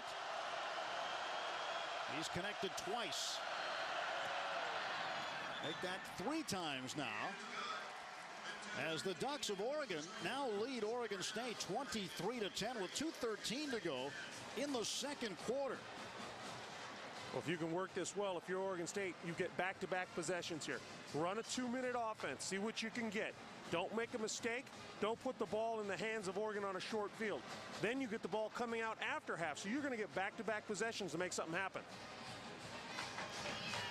The NHL is on Versus Tuesday night. Vincent LeCavalier and the Tampa Bay Lightning head to Philly to face off with Mike Richards and the Flyers. Tuesday night, 7 Eastern, the NHL is on Versus. Oregon's shown a little lightning here. Well, you know, Tim, what were we saying before the game? I told you I talked to some guys on different teams, offensive players, defensive players, and they all said the same thing. They just could not believe the speed of Oregon's offense. Every time they saw it on the field, it just seemed they were outrunning people. Quickness is one thing. You combine that with speed, and they are two different things. Very much so. I was quick. I didn't have speed. Offensive linemen are quick. They're not fast. I think that depends on who tells you you're quick. Within 5 yards, I'm fast as anybody. That's when the monkey jumps on my back, though. Well, you were quick in Buffalo blocking for Thurman Thomas as he ran all the way to the Hall of Fame. Oh, I don't know if I blocked much for him. He did a lot of that on his own. Stevenson's kick is a short one, and Rogers from the 11. Rogers bangs heads at the 26-yard line with T.J. Ward. Let's take a look at the Levi's player profile. And tonight we profile Sammy Strotter, senior wideout for Oregon State, a very experienced player. 153 catches, nearly 2,500 receiving yards, and 14 receiving touchdowns. Sammy Strotter headlining our Levi's player profile. Remember, Sammy Strotter played for, you know, he came in, played as a freshman, played all the way through, and then got hurt last year. So he actually is getting a chance to play with all the guys he came in with as a freshman. Francis is in the backfield. Moivau fakes to him and then throws to the near side. Strotter bumps from behind, incomplete. Ball just a little late getting there and a little too high. Got to look around. I think other than Strotter, he had James Rogers running right over that center void we talked about in front of the safeties and over the linebackers. So Moivau just got to get that ball delivered a little more speedily and a little more on a line. Just floating a little bit on him right now. Will Tukuafu, the defensive end out of Salt Lake City, applying the pressure on Moivau. Jarvis Bird in on coverage that play for the Ducks. 2nd and 10.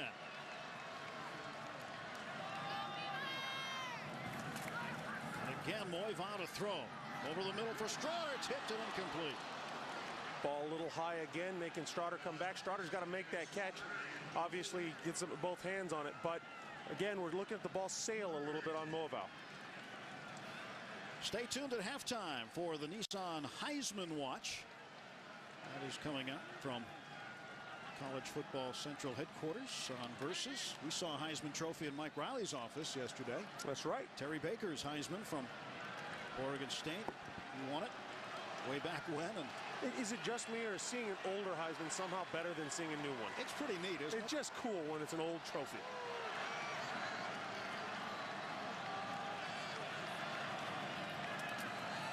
Moivau flushed a little bit, lets it go. He was looking for Morales, and that one was knocked down by Pasinger. Well, they're getting pressure on Moivau. They're making him feel uncomfortable throwing the ball, and he's unable to find those receivers out in the voids that they're giving him. Hecker on to punt. Jarvis Bird standing back inside the 35 for Oregon. Now you've given Oregon a lot of time on the clock for a team that can score pretty darn quick on you. Oh, what a play on special teams. Bird was heading back, and a terrific hit made by Brandon Harden. 53-yard punt. A great job by Harden getting in there, wrapping up, taking him down. Flag along the Oregon sideline. Like some guys got a little too rough down there. Guys, we're going to put a big plastic helmet on your head, wrap it in steel. Personal foul on the return, team number 17. Penalty, of course, half the distance to the goal, first down. We're going to load you up in pads, but we don't want you to get too rough. Willie Glasper, junior reserve cornerback, who got called, and he was along the sideline. So Mike Bellatti's not going to be too pleased with that. No, they've had several penalties right now on special teams that have hurt them. So that backs up the Ducks to the 10-yard line. Masoli lost a shoe. Maybe he didn't lose the shoe. Maybe it was Keith Pankey. Or what is that? I thought that was a shoe. A sock, a shoe, a towel. Oh, it's his hand warmer that goes flying off there. One of the many accessories that quarterbacks of today must have. Is it really cold enough to need a hand warmer? It's 60 degrees out there. Garrett Blunt gets to the 11. Keith Pankey in on the tackle again. Yeah, and Pernell Booth holding that line, understanding where his gap was, playing it vertically, getting in there and making Blunt cut to a gap he didn't want to go to.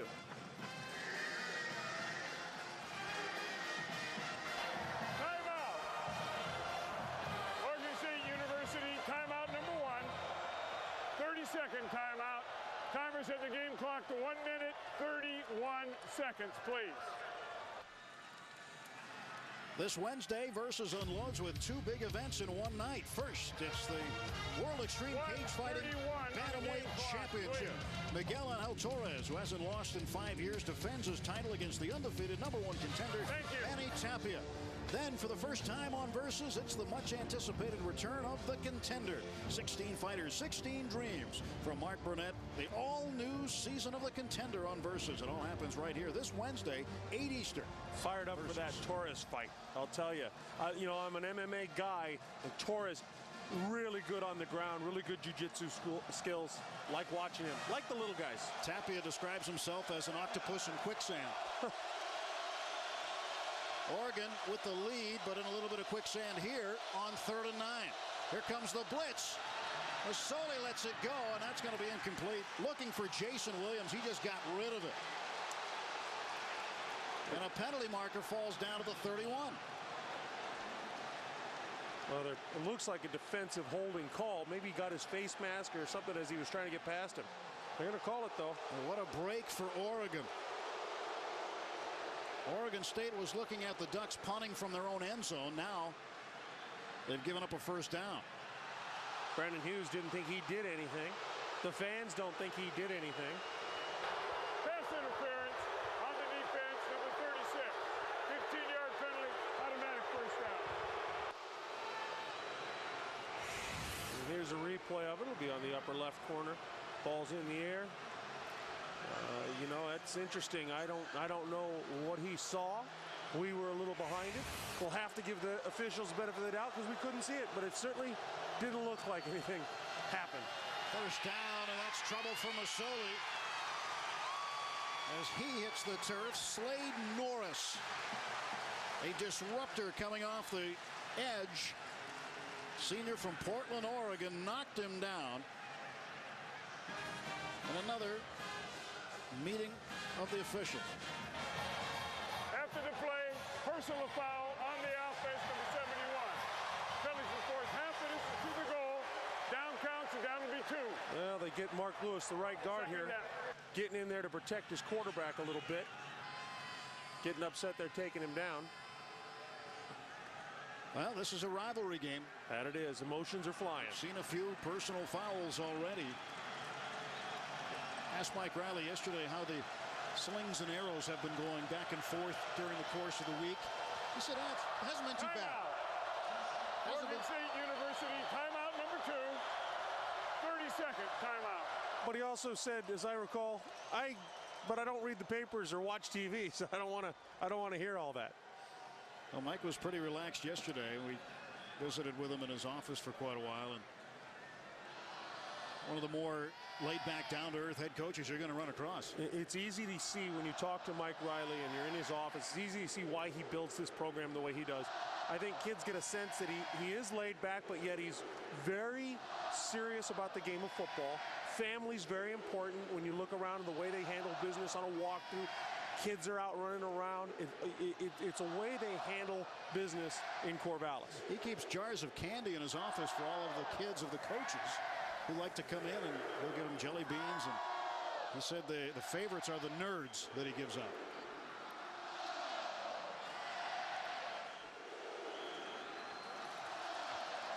Mike Bellotti at Oregon. A lot of great coaches have come out of Oregon as former players. Bruce Snyder from Cal and Arizona State. John Robinson from USC. Just a couple of them.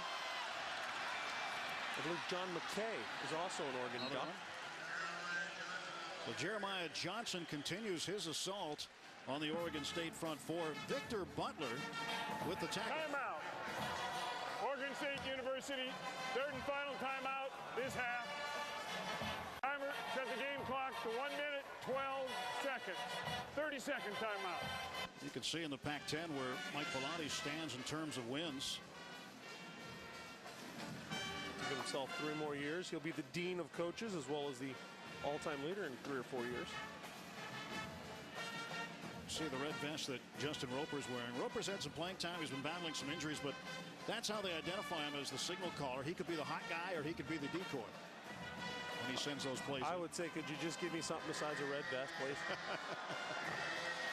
You don't like that red vest? I don't need a red penny. How about a hat? Can I have an orange hat? It doesn't match the green and gold. I will say that. No. It kind of clashes.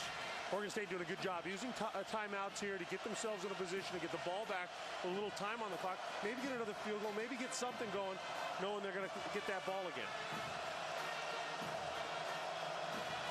Third down, 19 yards to go.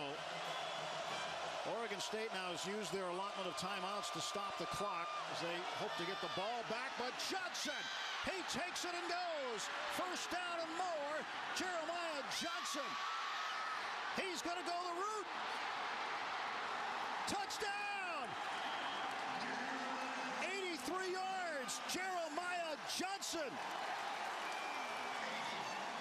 He's now gone over 200 yards in the first half. He bobbled the ball, almost fumbled it, almost got knocked out of bounds. What they do is they rotate the safety back over the top because they bring pressure from one side. That opens up a huge gap on the backside. There he bobbles the ball. Here he straight arms a guy. Now he's got one more to beat and manages to get himself in. That is an incredible run by Jeremiah Johnson. And I think they're gonna replay this, see if he didn't step out of bounds. It's under review. Wow. Jeremiah Johnson, 12 carries, 203 yards if this holds up. And here we get a look. Does that right foot step out of bounds? Not there, no. Maybe there, it's hard to tell. We'd have to see it. And then here's where they'll challenge it again.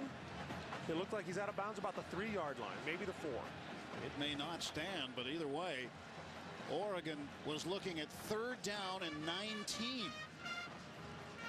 Also, don't forget on third down, After review, the ruling on the field is confirmed. Play results in a touchdown. Wow. Remember, Masoli from that angle we could see it. From that angle we could see it. They picked up that pass interference call earlier in the drive, which had there not been interference, Oregon would have been punting from their own end zone. Now they're in the end zone and leading it 29-10. Jeremiah Johnson, 83 yards on the touchdown run. And the extra point is through. 30-10, a 20-point first half lead with 58 seconds remaining. Take a look at his numbers today. Jeremiah Johnson with 203 yards, 2 huge runs in that, but an average of 16.9 a carry. Wow. Well, he's passed Ruben Drones for 10th all time on the Oregon rushing list. He now has a new career high in rushing, and he's got 2 more quarters plus 58 seconds to go. His 5th career game of over 100 yards rushing. Jeremiah Johnson, the senior from Los Angeles, California, the most explosive play of the game. And talking to Mark Banker yesterday, the defensive coordinator, he said, hey, we have to stop the big play, but they've given up the big play a number of times. Just a ton of speed out there, and they can always counter with a big quarterback and a big back and blood. There's just so many weapons to run the ball when you're Oregon right now. And they've done it against everybody, and they've opened it up. How? By having Masoli pass. His passing game has opened up the running game.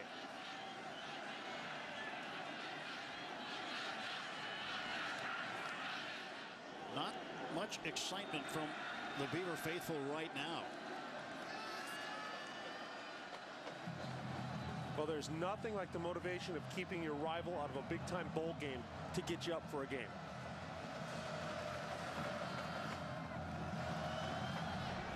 Stevenson squibs it. Rogers will pick it up at the 12. James Rogers trying for the outside. He'll have to give it up at the 30. They'll say he went out of bounds at the 29-yard line. Let's take you back to Johnson's run. All right, well, they're going to bring pressure off of this side. So what they have to do is this safety right here has to roll back. And when he does, watch Jeremiah Johnson. He's going to take it right back out the backside. No one there on the second level of defense. Watch that safety. He's going to bail out from where he's out right now because he's got to cover the middle of the field because they're bringing pressure. And off he goes, right where that safety vacated from. The perfect call against the perfect defense. No timeouts for Oregon State. Moivau will throw. And this one is going to be picked off. Touchdown. Walter Thurman, 39 yards on the pick six.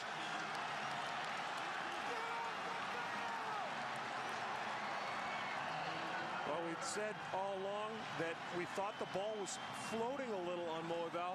He was getting a little too much air on the ball. This is a tough throw. It's a deep out all the way across the field. So he's got to cross one hash all the way out. Nice break on the ball, and it's going back. And here it is again. That's a tough throw to make for anybody. But now you're down. Everybody knows you're throwing. Tough play to make. Wow. 37-10 as the Oregon Ducks have exploded. And Lyle Moivau has just thrown his 10th interception of the year. Quiet time on the Oregon State sideline. Well, if you're Mike Riley, here's what you tell your team. All right, guys, Arizona was down 45-7 to this same team. And what they did is they recovered. They never got down on themselves, and they came out and started making plays and almost tied the game back up. That's what he's got to do. Everybody's just got to take a breath, go back to basics, and just stop making. Don't worry about making the big play. Just make your play. Moivau and Riley conversing about that play. Lyle telling the head coach what he thought he saw. And the students stunned. And, and there's a reason they call this the Civil War. When the vast majority of the population of the state lives all in the same area, I'll tell you right now, you might have 4 kids and 2 are going to one school, 2 are going to the other. It's the way it is up here. Coming up at the half, we'll send you back to Ted and Roland in College Football Central, the Craftsman halftime report.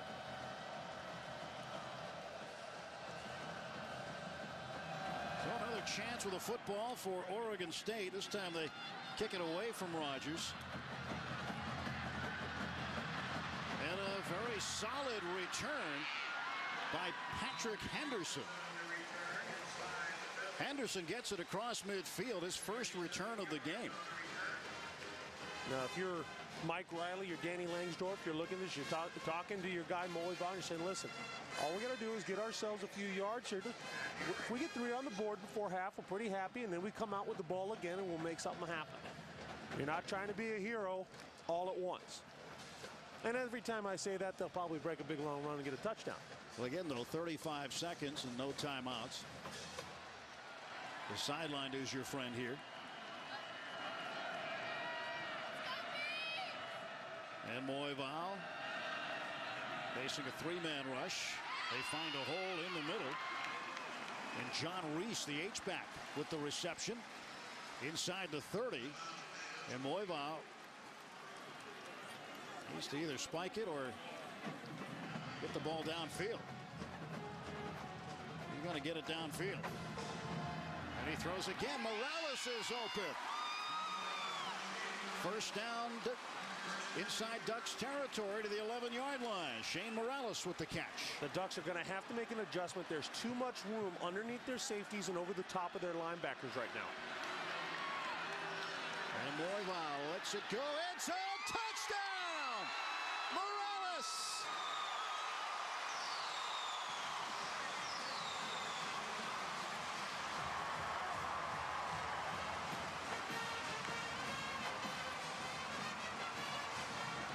They used 26 seconds to get into the end zone. Morales' 7th touchdown catch of the year. And he got a little banged up. So with 9 seconds remaining in the half, here comes Cahute to try to cut that lead. And it's a 20-point game. 37-17. That has woken up many of the orange-clad supporters here tonight. Certainly Mike Bellotti not excited about seeing his defense give up a late touchdown, but still a 20-point cushion heading into the break.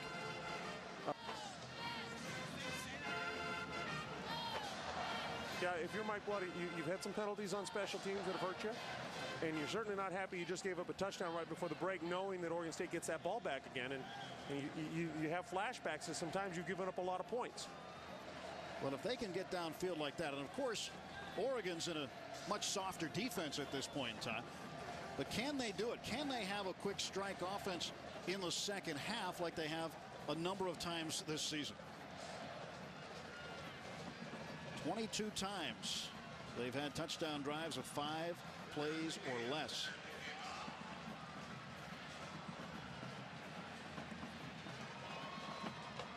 And they will get the ball to start the third quarter. Remember, they won the toss and deferred.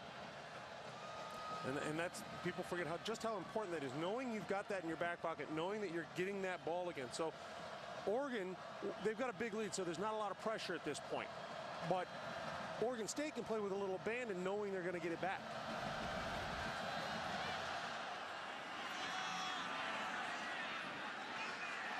Ball is still loose. It's live. And it is picked up by Oregon inside the 20. But boy, what a dangerous play. We look back at how Oregon State get in the end zone. Well, your route comes up here, and then this route will cut. That draws the safety up and him up, gives you a little space for the cut to the outside. Now here it is. With the safety up, the safety's peeking in the backfield. There's your cut. He comes wide open. Runs right by him. Safety gets caught. That's the old hand in the cookie jar. Thinking he's got a pick at the goal line, he gets it thrown right over his head for the touchdown. Well, the first half is in the books, and it's been an exciting half. What's in store in the second half? 37-17, Oregon has come from Eugene to Corvallis and has exploded offensively in the first half of play. Certainly not what Oregon State had in mind, as they are attempting to go to their first Rose Bowl since 1965. Anne Marie is downstairs.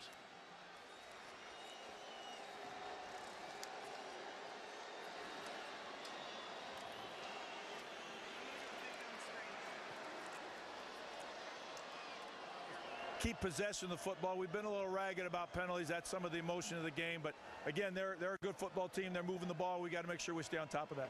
Thank you, Coach. Thanks. Mike Bellotti and the Oregon Ducks at the half with a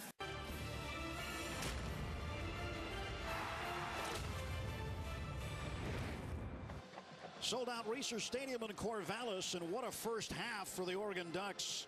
37-17. With Glenn Parker, I'm Tim Neverett. Anne Marie Anderson is standing by with Oregon State head coach Mike Riley. Coach, what adjustments are you going to make in the second half? Well, you know, we've got to tighten some things down, obviously, inside. They just split the seam and hit some big plays on us. So we can't give up the big plays, and offensively we can't give them touchdowns. And then when we get down there, we've got to score some touchdowns. We've had trouble in the red zone, so we just got to come out and play, try to get back in it early, and then fight it to the end. Thank you, Coach. Thank you. Well, he's right. They split them up the middle, and you look at the rushing yards and the total yards for Oregon. 442 total yards in the first half. Well, story of the game right there, those two things. 442 yards, but 11.1 yards per play. Now, penalties, certainly something that Oregon wants to get under control. Oregon State, absolutely right by Coach. Got to get points in the red zone. Too many times down, a missed field goal.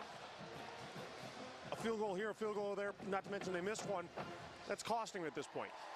The Beavers will return the opening kickoff of the second half. Matt Evenson getting set to kick it away. James Rogers looking for a good return. 155 yards in kick return yardage so far for Oregon State.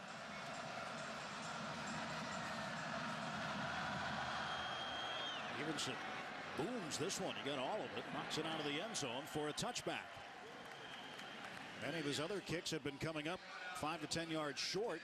That time, no trouble kicking it out of the end zone and preventing Rogers from getting a return. So Lyle Moivile and the Beaver offense comes back out onto the field. 13 out of 25 in the first half, 177 yards, 2 touchdowns and 1 interception. That interception ended up going into the end zone.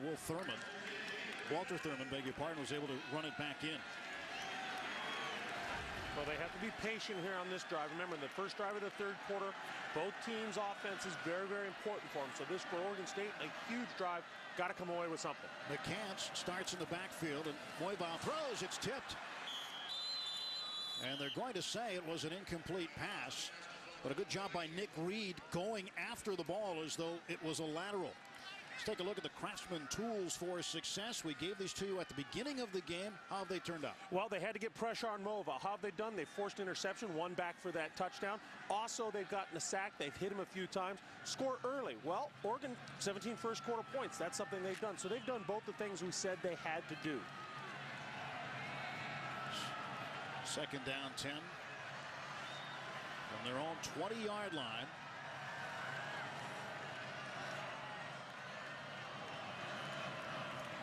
Moivile again to throw. He steps up. He lets it go. It's complete. Complete to the far side, and making the catch, John Reese, the H-back from Upland, California. And what did Oregon State have to do? They had to stop the run. Well, that's a big failure. 252 yards in the first half. And they had to get all their weapons involved, and that they've done pretty well. 8 different receivers have caught the ball, spread the ball around, but unfortunately Oregon executing the game plan and the things they had to do, they've done. 16 yards on the gain. Reese's second catch. And again, Moivile play action. This time pressured. Moivile hit and knocked down by Casey Matthews, and he will be called down. Paysinger thought he was running the other way for a score for a moment, but Matthews with a big hit on Beavers quarterback Lyle Moivile. Well, again, pressure on Moivile, getting up to him. Rashawn Harris with a little bit of pressure. Now in comes another big hit. Down he goes. Casey Matthews throws him to the ground. You know, it doesn't always have to be a sack for it to be effective. Just getting him uncomfortable, getting him there. Yes, he gets 2 yards, but he's not feeling great now about his protection. He's trying to look down the field. Oregon State's got to just take a breath here and get some yards. Strotter is to the near side, the bottom of your picture. In motion, Howard Kroom, the tight end. And Moivile has all day to throw it. Looking for Rogers deep. Incomplete. Jarris Bird was running with James Rogers. They ran a stop and go here with Rogers. He's going to come up. He's going to just stop for a short bit and then take off. A little bit of hand fighting there, but there was nothing to call. Jarris Bird, good job, never bit. Early in the route, Johnson looks like he's going to stop on the little comeback and just go. I think they've run it too many times. Bird understanding where his help was coming from and where the ball was going to. Line to gain is the 46.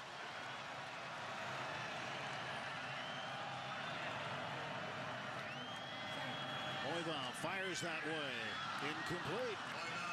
Trying to find Shane Morales, but the ball thrown behind him. And time to punt for Oregon State. A very, very important drive. You needed to come away with something on that first drive of the third quarter. They don't. Now, look for Oregon to put that nail in the coffin now. They realize how important it is as well. They're going to switch field position right here on this punt if possible, and then watch out for quick strike offense from Oregon, trying to put that nail right in the coffin. Here's Bird waiting back at the 20-yard line for the kick from Johnny Hecker. Good snap. And a good kick by Hecker. Bird hit before he could make the fair catch.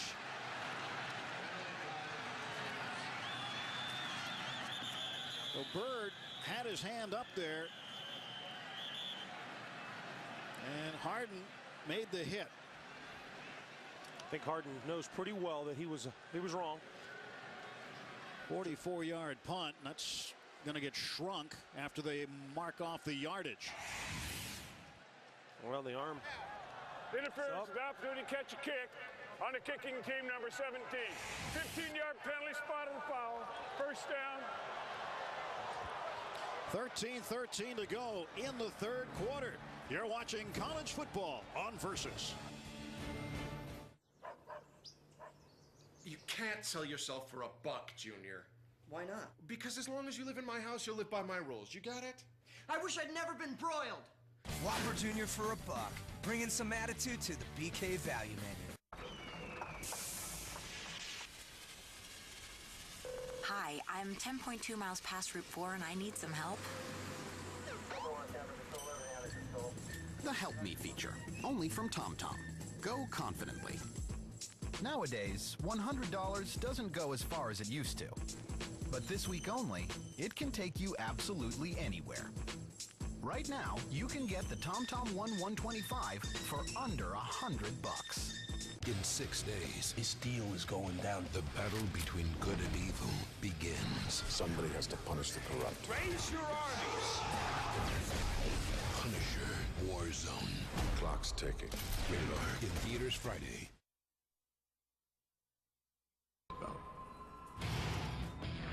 Fighting me is like fighting an octopus in quicksand.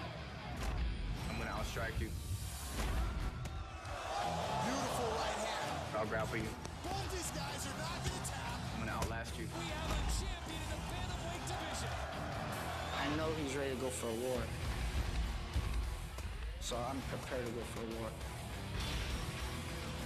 Here we go, bring it on, come on! Mike Bellotti and the Oregon Ducks leading the Beavers of Oregon State 37-13 in the regular season finale for both teams. Last week, the Ducks rested, and they've scored 50 or more points in 3 of 4 games in which they've had more than 1 week to prepare. Earlier in the year, they had a break after the UCLA game before Arizona State. They came back, won 54-20 over the Sun Devils. Yeah, I don't want to ever schedule them after a bye. I think that's what I'm learning from that stat right there. Masoli, the handoff, Johnson. Jeremiah Johnson, who rumbled for 83 yards and a touchdown before, runs out of bounds around the 35-yard line. And he is trying to push the limits of what Oregon running backs do. Well, Jeremiah Johnson, you know, just breaking loose, a couple of huge runs, good blocking up front, a lot of angles covered, but really a great speed back who's just making things happen for him. Masoli fires to the far side. Mail has it. And he is corralled by Brandon Hughes, a senior corner from Bloomington, Illinois. Mail has one of the touchdowns. You look at Johnson, 207 yards, and we're just starting the third quarter. Career high for him and counting. Masoli with some pressure. He's hit. He's going down. Victor Butler got to him first. They're calling the ball dead. There was no hesitancy from the officials. They walked right up and David spotted that ball. Paul Louis took the ball and ran in, but again, nothing doing for Masoli this time. Well, good front side gap control, good backside pursuit. They get to the ball, do a good job. I think that ball was ripped out. And if I'm Oregon State, I'm trying to get a replay of this. Well, they've just shown it on the big screen here, and the fans reacting.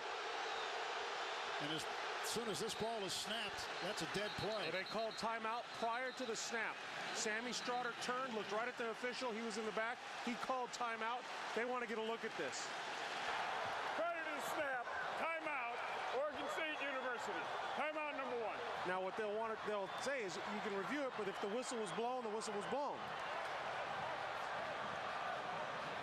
Let's see how this thing turns out. So it'll be interesting. They might just tell them, listen, you know, we called it down with a dead ball, but the whistle blew.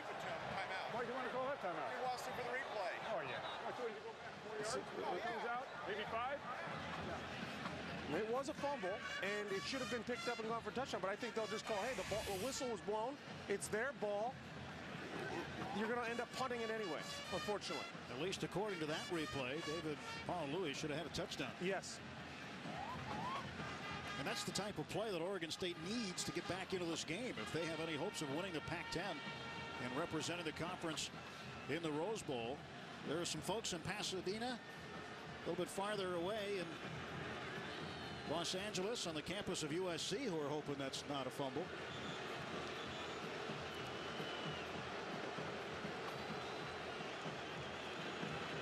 Great crowd here tonight as we're here at Research Stadium in Corvallis, Oregon for the Civil War, the 112th time with Glenn. I thought he was going to time, Glenn Parker, I'm Tim Neverett, Anne-Marie Anderson on the sidelines tonight. Mike Riley awaiting an explanation.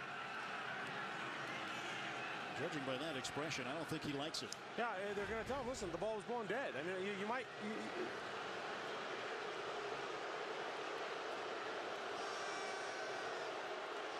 And it's a bad call. It should have been a fumble. But we'll see what they come up and tell us here. Right now it's speculation.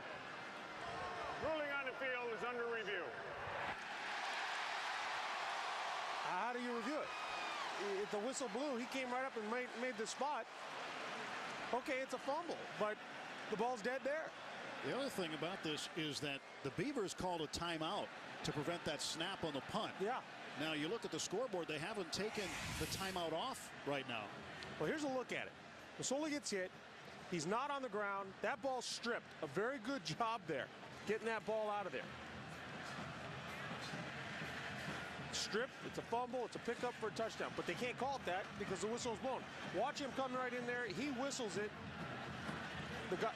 The linesman is right there whistling with his arm up, calling it a dead ball.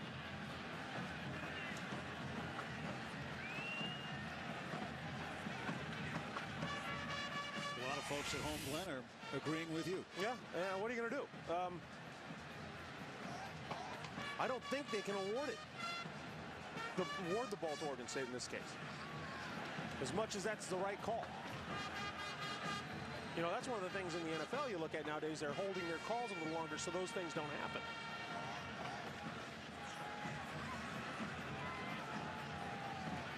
Well, there we have it. Interesting, you know, when you're looking around, we're being told that it's not a reviewable play. And that's what he's being told by the head of officiating. We'll see. Communicating with the supervisor of officials up in the press box, and his forward progress was stopped. After review, it was determined that this play is not a reviewable play. Forward progress is not reviewable. Oregon State is charged with timeout. The coach has used his timeout.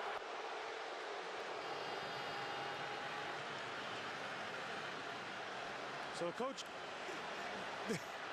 I tell you what, it's one of those things you're right on, and no matter what, you can't be right on it.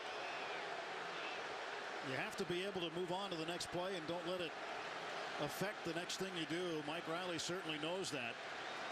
But boy, oh boy, the Ducks dodged a bullet. But you get the ball here, you got to make the most of it. That's all you can do. Strouder trying to make a play, and he's almost bent in half about the 27-yard line. We'll take a timeout. 37-17, Ducks in front of the Beavers on Versus. Conquered the skies. Conquered Mount Everest. Conquered the moon. Conquered the neck. Phillips Norelco Architect. Designed with a flexible head, which allows it to pivot and rotate freely. So now you can easily get a close shave, even on the neck.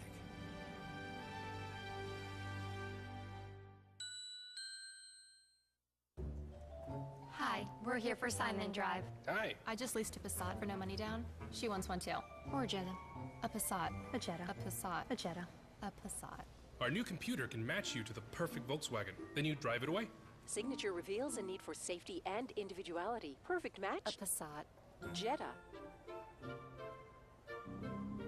This event is getting very interesting. Sign Then Drive is back. We select 2009 models for 0 down, 0 due at signing, and no first month's payment. It's what the people want.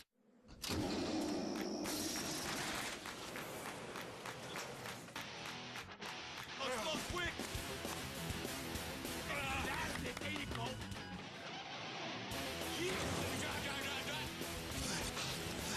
Take it down the line. How bad do you want it? Make the thing click. Come on, stiff arms. Stiff arm him in the face. There you go.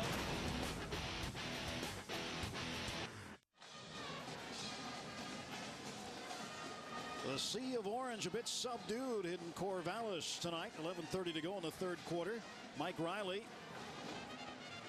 hoping that his team can come back in the second half. They've had some magic in the second half of games.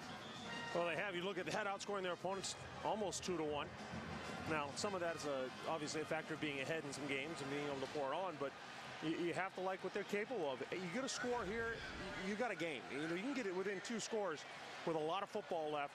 And your defense just had a very good series. You're hoping that they respond. Again, though, first drive of the third period for each of these teams, exactly what you wanted from your defenses. Moival lets it go deep. Incomplete, underthrown. He was looking for James Rogers. Cole Linehan was there to apply the pressure on Moival. Tonight's game is brought to you in HD by Pioneer.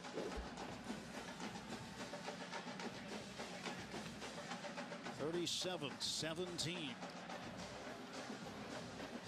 Oregon with a big first half, rolling up better than 440 yards of offense.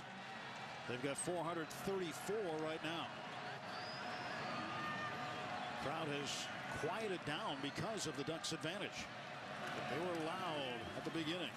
Now here's McCants trying to make a play, and McCants ends up being knocked down.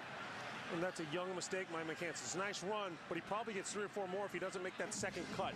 That's where he thinks he's young, and he thinks he's faster than everybody else out there. And you're just not. Cut up field, get yourself 3 or 4 more yards. But you got a glimpse of what they see in that kid McCants, how good he might be. One of the captains of the Ducks, Patrick Chung, making a tackle again. He's had to be a hero in open field. Jeremy Francis in at the tailback spot on 3rd and 6. Moival over the middle. That's caught for a first down. And it's Reese, his 3rd catch. The H-back, 6'3", 240-pound junior John Reese. Well, Moival once again going middle of the field, over the linebackers, under the safeties. He's doing it a lot. He's finding that spot. There's a big void in the middle of this defense right now that they've exploited all night. They just haven't gone back to it enough. And you have to wonder, when is Oregon going to make the adjustment and take that away? Receivers stacked on the near side of the bottom of your screen. Rogers now goes into the slot. And McCants running straight up and straight ahead. He is a big target. He's a much bigger target than Jaquiz Rogers, who's out tonight.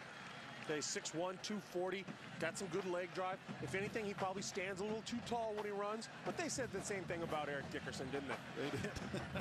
We talked to Quiz yesterday outside of the football center here. Said that when he got hit last week in the first quarter of the Arizona game, he didn't feel it right away, and then that shoulder injury kind of takes a minute or 2 to start stinging. He thought it was a stinger.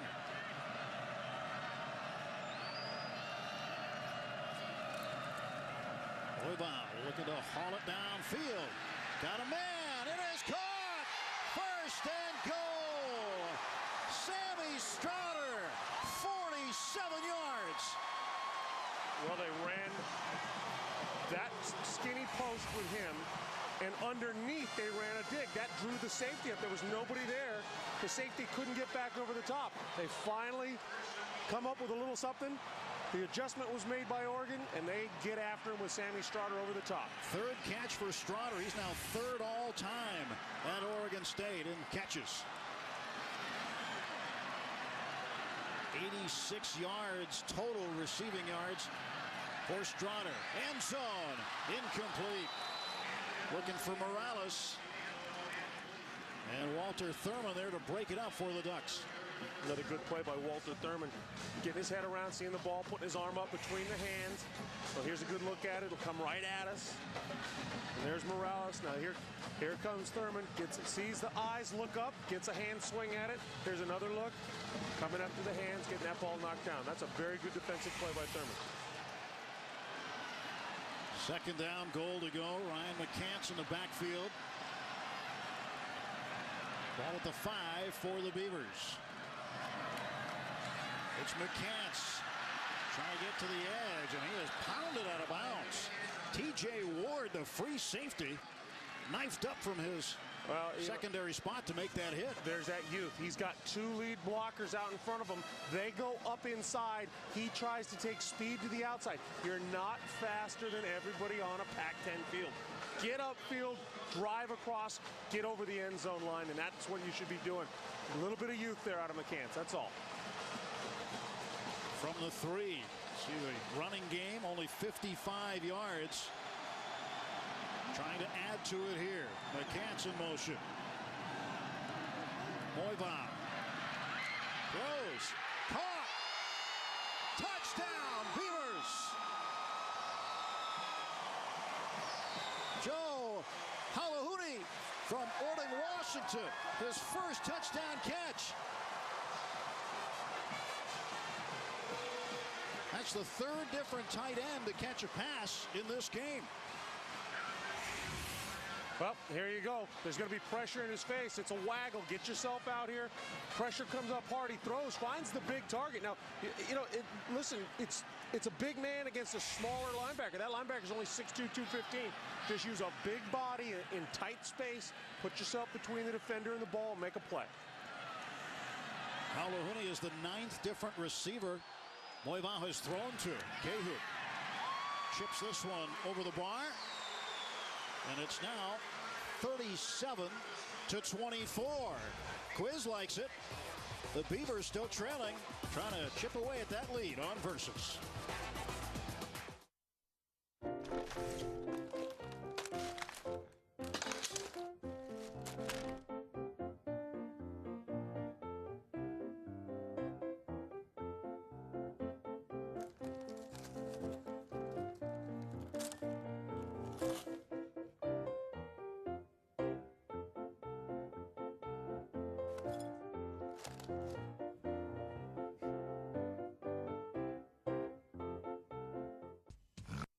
Face it, there's nothing worse than getting out of bed in the middle of the night and sitting on a cold, hard toilet seat.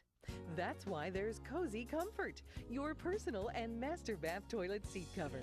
Simple to put on, Cozy Comfort's plush fabric is not only soft and comfortable against your skin, it's 100% antibacterial, so it's completely safe and hygienic. No more cold seat in the winter. No more sticky seat in the summer. With Cozy Comfort, your toilet seat is just right every time. Cozy Comfort is machine washable and available in a variety of colors to match any decor. Just look at what satisfied customers had to say about their very own Cozy Comfort experience. Whether you suffer from arthritis or just want a comfortable place to sit, you need Cozy Comfort. Call 1-800-638-9992, only $19.95 through this special TV offer. Order today. The Oregon Ducks and the Oregon State Beavers, the 112th Civil War game. And Oregon State and their crowd back in it. After the touchdown by Halahuni. Now Cahoon set to kick it away. It's a short kick. And this will be taken by Holland. And Holland is going to be swallowed up just over the 20-yard line. Let's go down and check in with Anne-Marie Anderson. Sammy Strouder's catch and the ensuing touchdown electrified the Beavers bench.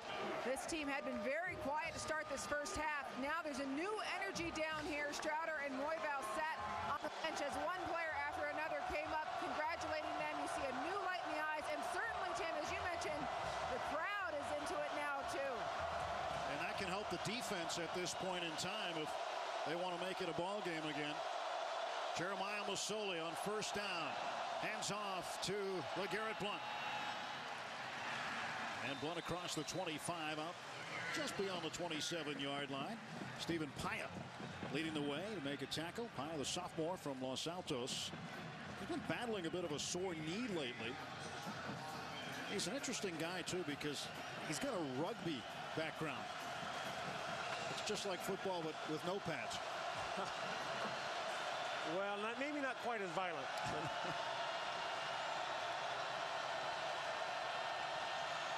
Second down and 6 following the 4-yard run by Blount.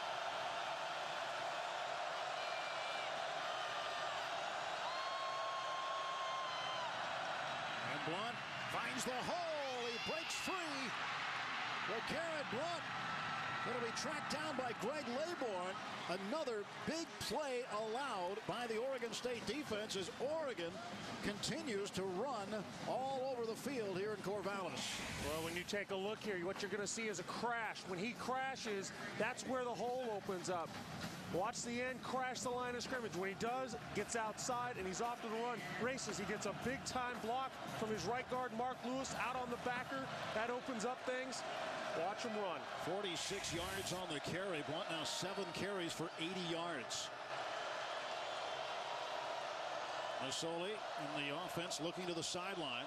They've gone to the spread option offense 4 years ago. Mike Bellotti was talking to us about it the other day, saying that now they've just gone from being part-time no-huddle to a full-time no-huddle team.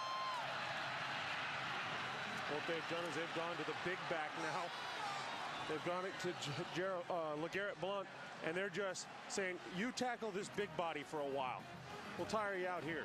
Blount running like a freight train. Keaton Christic, one of the orange jerseys there assigned to bring him down. 7-yard gain, 2nd and 3.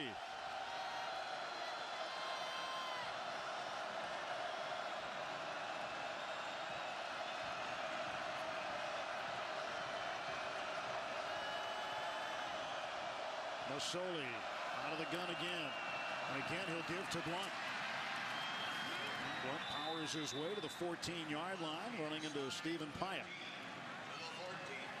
Chip Kelly, the offensive coordinator for the Oregon Ducks, came from 1AA, or the FCS, with the University of New Hampshire. And while he was there, they became a 1AA powerhouse. And he really had one of the top offenses in the nation, with some exciting athletic players. And remember, when they hired him to Oregon, it was almost in the dark. People didn't really know what to make of that hire. And now they're seeing it come to fruition. And he's a name you're going to see on people's lists in the coming years. I know Oregon fans don't want to hear that, but he is. Masoli with room to run. Jeremiah Masoli, touchdown. 14-yard run for the Oregon quarterback.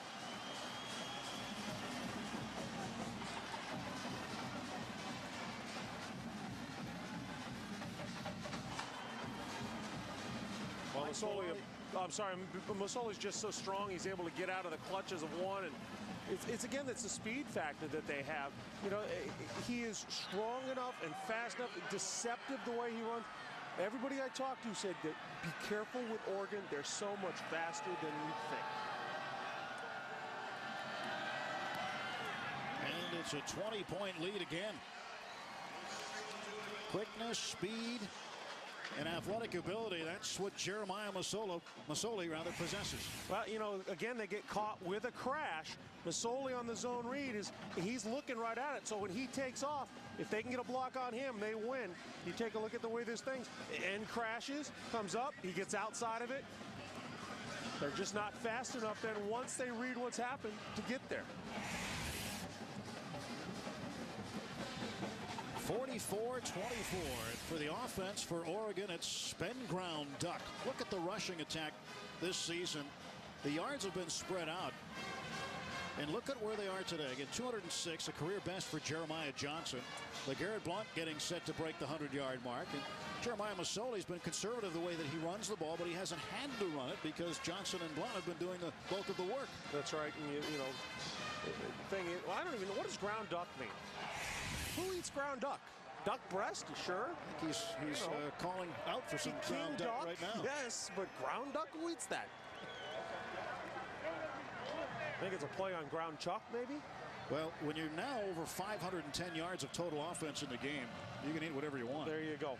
And just, you know, the thing is, when you've got a Masoli and you've got a Blount and you've got a Jeremiah Johnson, your defense is, your head is spinning because every guy is one missed tackle from breaking it on you. Rodgers from the 6-yard line. Finding a hole and a head of steam, and he is dropped at the 28. A penalty marker comes out right after the play. But James Rodgers, he took a lick right there. No, you can't let yourselves get down. If you're Mike Riley and crew, just do what you're doing. Play some football and get another score. Something has to break for you.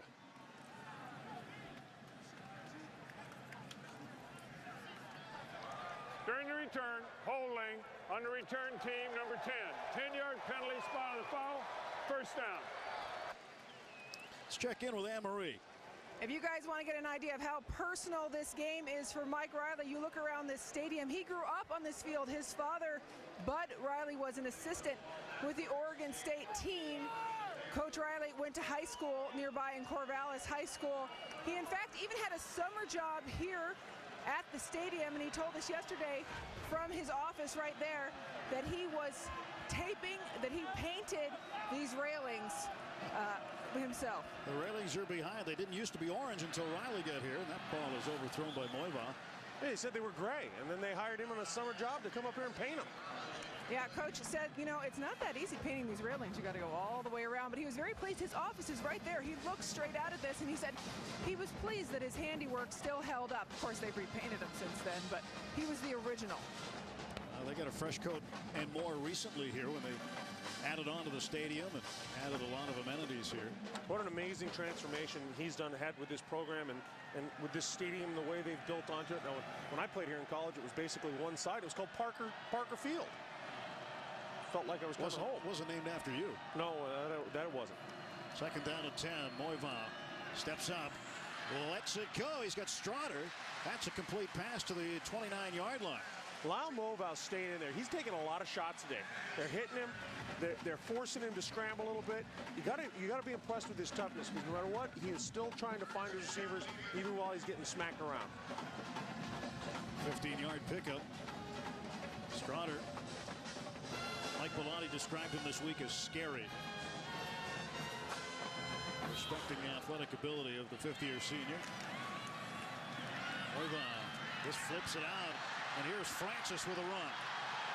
Francis across midfield into Oregon territory and out of bounds at the 46-yard line. A 24-yard gain for Jeremy Francis, the junior from Winter Park, Florida. Moval, a little pressure. That's his outlet. He just steps up.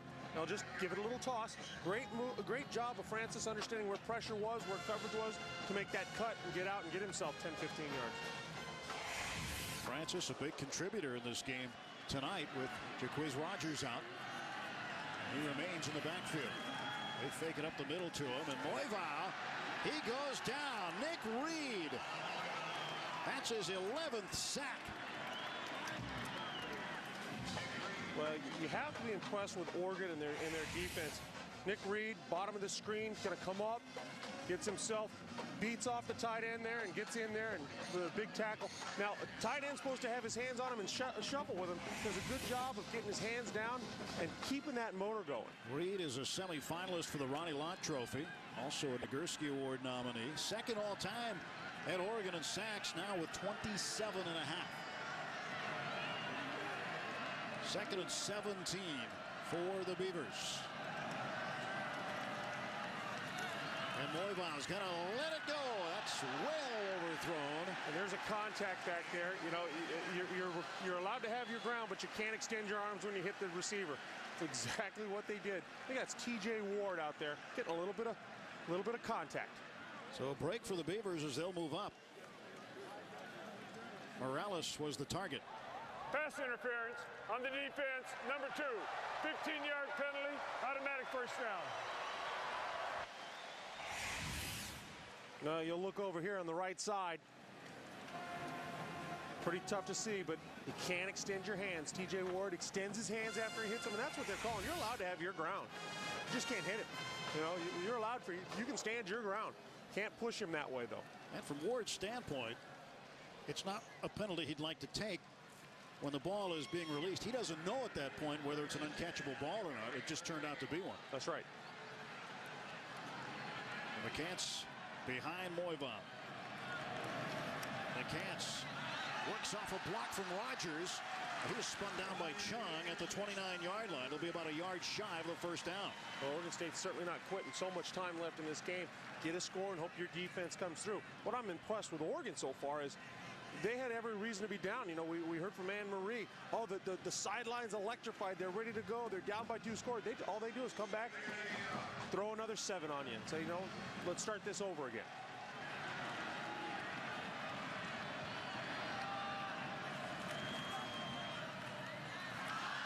Francis picks it up. That was a great job by Francis, because he thought, you know what he did? That was not a lateral, but he pretended like it was, picked it up off the ground and ran, and they're going to treat it like one. You take a look. This is not a lateral. This ball's going forward. It hits the ground. He picks it up, and off he goes. They should review it. If Oregon's smart, they'll throw a challenge flag and review it. But in reality, they just got away with one. Oregon State wants to snap this football in a hurry. Yes, they do.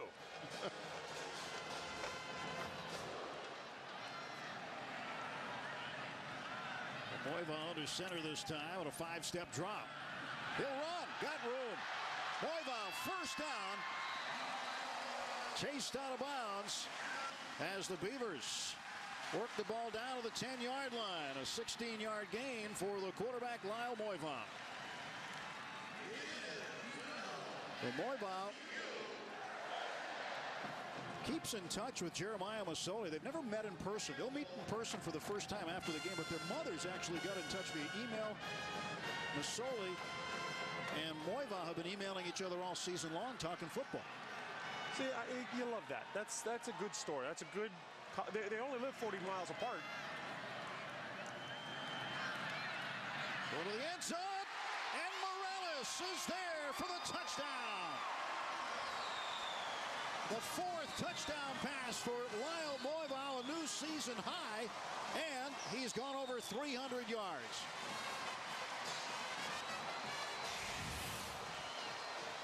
Well, here's your throw. Good job, Morales, going up, getting over the outstretched hands. Good job of tracking that ball and getting himself inbounds with that one knee down. So Cahoon will come out to attempt the point after Morales. Sure-handed receiver pulled that one in the back of the end zone.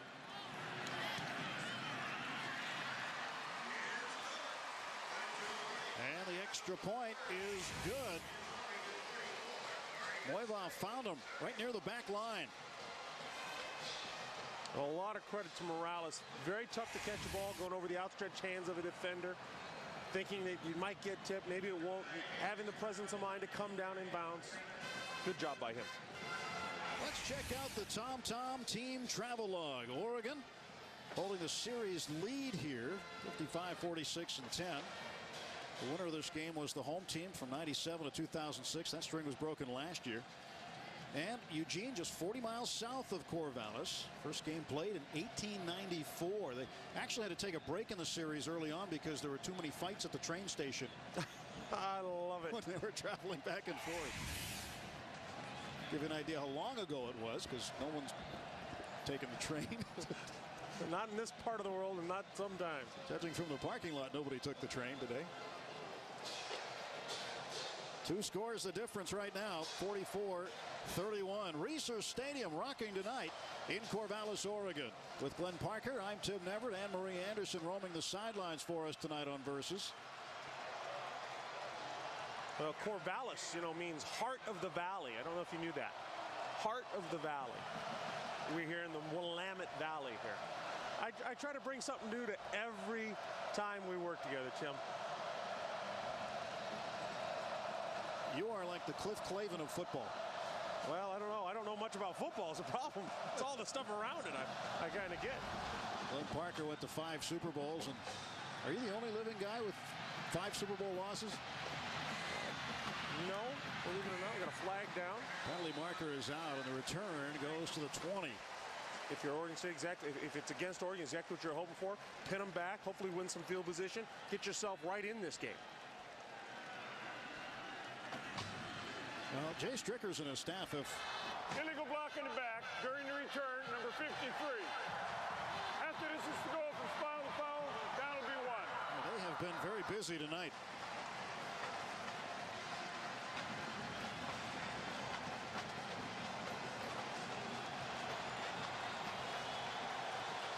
Looks like the 11th penalty on Oregon. Yeah, and remember, declined penalties don't count. So, what was that, about 16, 17 penalties on the night, not counting the ones that haven't been accepted. And now the Ducks working in the shadow of their own goalpost. With the football at the 9. Masoli hands to Johnson. Jeremiah Johnson dancing to the defense out to the 14-yard line. That's just smart football. You're on your own 9. Hand the ball off. Run north and south. Just get yourself 4 yards, 5 yards, whatever you can. You don't try to be a hero. Just get what you can. Those big plays come when everybody just does the right thing.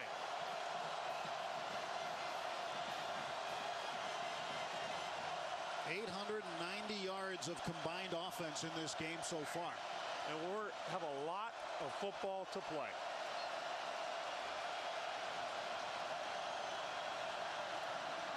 Masoli hands off again, and Johnson up near a first down. Looking at the spot, he might be just shy. Bryant Cornell, the middle linebacker, came in to make the hit. Yeah, he filled a lot of ground pretty fast to stop that from becoming a first down. Bryant Cornell, good job there. Getting into that gap, firing through. 3rd and short.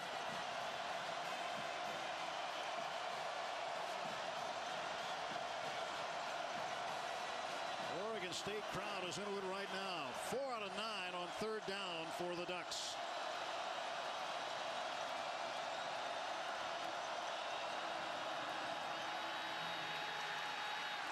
The spot will give them the first down.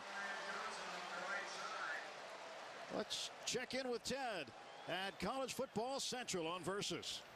Well, Tim, a great first half in Stillwater, but Oklahoma gets the last strike just before the half. Sam Bradford to Jermaine Gresham, and the Sooners lead by 8 at the half. Tim? 8 at the half. Tim? Thanks, Ted. And here it is 44-31. Not exactly a work of art defensively, but offensively, kind of fun to watch. Yeah, the thing is, I'm kind of a purist. I like. Oh, here we're going to take a look and check the spot. They want to make sure they got it right. Does his knee go down? He looks about a yard short of the line. That series started on the 9-yard line. Progress was beyond the 19-yard line. First down. I think they got that one right. I'd say they got that right. And Mike Bellotti knows his team could use another score because there's still a lot of time left. A quarter and a minute 5 and change.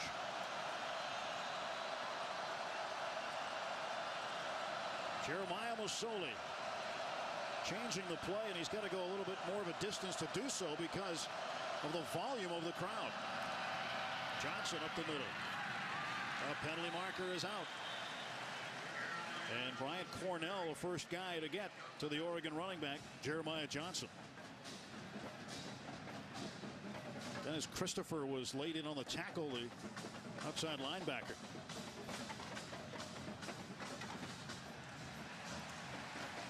Holding on the Ducks. Well, hard to tell, but right in the middle of that pile was Max Unger, the center, kind of falling back. Looked like he might have pulled somebody back with him. They might have seen that. Always tough to tell in there with the big guys. You know, I mean, I don't believe the big guys ever hold too much. Holding on the offense, number 60. 10-yard penalty, still first down. Yeah, they got Max. Max was in there, and he, you know, he's hard to miss. He's a big guy. He's a veteran making his 50th start tonight. 50 starts in college football is a lot. And one of the better centers in all of NC2A football. He is a guy I think that scouts tend to look at. He's mobile, he pulls, does a lot of things well. A new Reser Stadium record for attendance, 46,319. And by the sounds of it, they are all of that. Garrett Blunt into the open field. Another penalty marker comes out as Blunt steamrolls across the 40 to the 44-yard line. He is a load carrying the football, 33 yards. We'll see if it comes back. Well, I don't know if they're going to call holding or a chop block or a cut block, excuse me, an illegal block. It was made at the center left guard spot. On the offense. After this is the goal from the previous spot, still first down. Yeah, I think they got both ran. I think they got the left guard, both ran. He went to cut, and he grabbed the leg of the defender. And what you'll see is it right here, right there, that block. See him grab that leg? Yanks him down. Can't do that. Just get yourself, you got to be a little more agile, get your head across the center line, get in front of the thigh, and chop them down. Big numbers in terms of penalties. 112 yards in penalties, considering they have 522 yards in total offense. What might be had they not had so many penalties. But still maintaining that 44-31 lead, and they'll let the third quarter run out. 44-31. The Beavers and the Ducks in the Civil War. College football on Versus. I have the greatest job in the world. I've rounded up cattle, sheep, and grandchildren. I've shown again and again why I'm a best friend and a respected colleague. I'm not a pet. I'm a member of the family. I've never worn a leash, just like my master. You're out here for a reason. So are we. This holiday season, find gifts everyone will love at your local Tractor Supply store or TractorSupply.com. Tractor Supply Company, the stuff you need out here. We may not be able to wrap up that gift behind the tree, but we can surely help you put a few under your tree. Cabela's hunting for the holidays here in Versus Country. I got $583. All I did was look through my drawer full of jewelry I never wear. Turn your unwanted or broken jewelry, gold, silver, platinum, rings, chains, and bracelets into cold hard cash from cashforgold.com. I had no idea my gold jewelry was worth so much money. With gold, silver, and platinum at their highest value in decades, cashforgold.com is able to give you top dollar for your unwanted jewelry. And because we own our refinery, we can cut out the middleman, which means more cash in your pocket. I sent in my diamond wedding band for my first marriage and got more money than I could have ever imagined. Just call the number below and ask for your free, prepaid, insured refiner's return pack. Fill the envelope with your unwanted or broken gold, silver, and platinum jewelry and mail it to our processing center. A safe, reliable transaction with satisfaction guaranteed. Call cashforgold.com today. Call 1-800-891-5933. Call now. They come from the four corners of the world to the four corners of the ring. You know, I come from a hard place. I'm just fighting for a better life. Boxing is not a sport that you do for the money. You do it because you love it. I'm here to win the whole thing. From Mark Burnett, an all-new season of The Contender on Versus. Premieres Wednesday at 10. Whose corner are you in?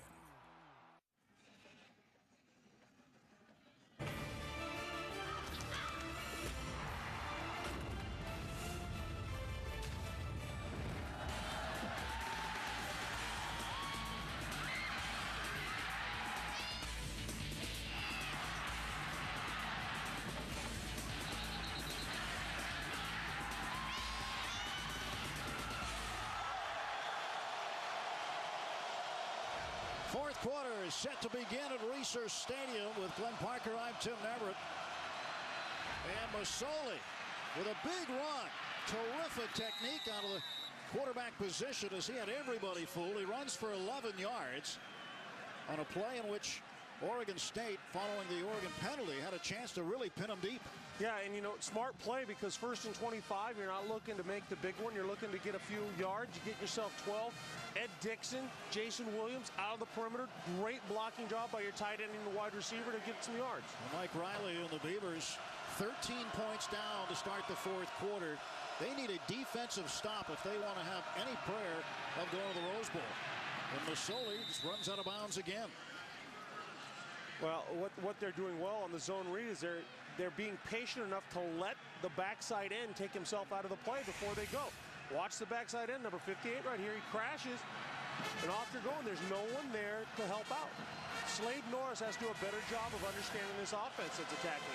Mark Banker, the defensive coordinator, said he doesn't mind giving up yards. It's the points that bother him. Yeah, that tends to do you in, doesn't it? Masoli lets it go, and that is caught.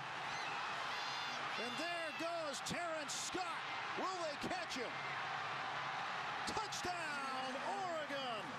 76 yards, Terrence Scott from Jeremiah Masoli.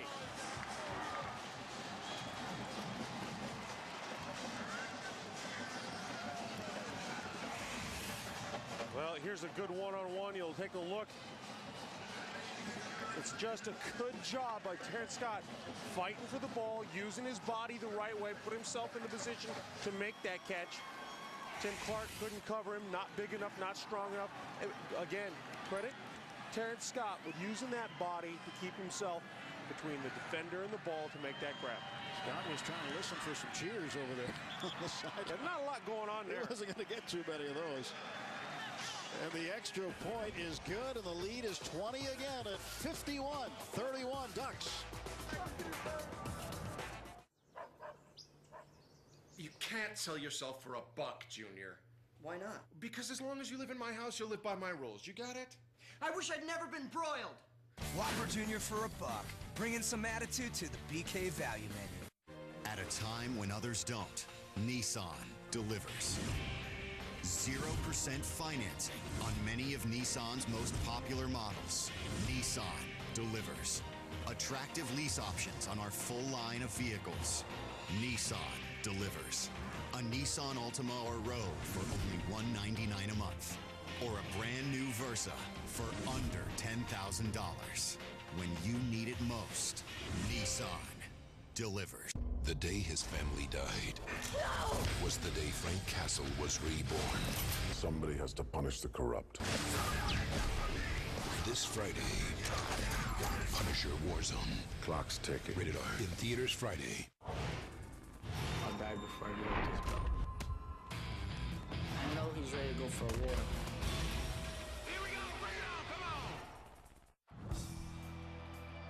They come from the four corners of the world to the four corners of the ring. You know, I come from a hard place. I'm just fighting for a better life. Boxing is not a sport that you do for the money. You do it because you love it. I'm here to win the whole thing. From Mark Burnett, an all-new season of The Contender on Versus. Premieres Wednesday at 10. Whose corner are you in? College football on Versus is brought to you in HD by Pioneer's new Coro flat panel display. And by Under Armour Performance Trainers, the first pure performance training footwear at the Sports Authority. And by Gillette Fusion. Again, the up and down silence of the Oregon State fans. Mike Riley leaning into this one. His team trailing 51-31. And again, after a bye week, Oregon puts 50-plus points on the board. Yeah, Mike Velotti and his Chip Kelly and this group, they offensively, they're just so many weapons and so much speed. Short kick, 15-yard line, James Rogers. And Rogers gets away from one man. Penalty marker comes out back of the 25. Well, it was a face mask. He got his face yanked right to the ground, and they saw this one. So they'll add on some yards at the end of this one. We'll see where they put the football, but Oregon State needs to score, but they also need to stop Oregon, which is something they have been unable to do most of the evening. Yeah, and their drives are taking a bit longer than Oregon. So for all the water that they gain on one side, they keep getting pushed downstream. There was no foul on the play. No face mask foul. Disregard the flag. First down and 10. Well, we'll see what happens here. It looked like a face mask from up here. It's going to get in here, and maybe it wasn't. They don't think it is. Let's get a look. That sure looks like a face mask to me. I don't know how you blow that one off, but...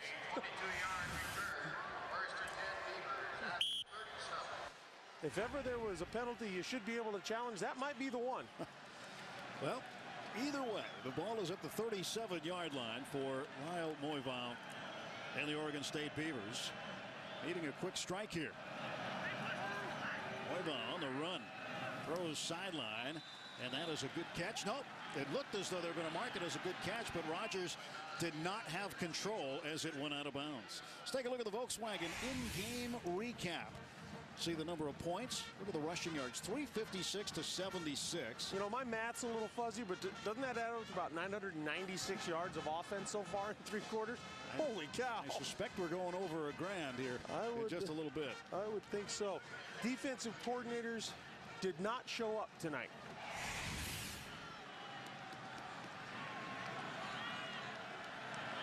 It is 2nd and 10 for Oregon State.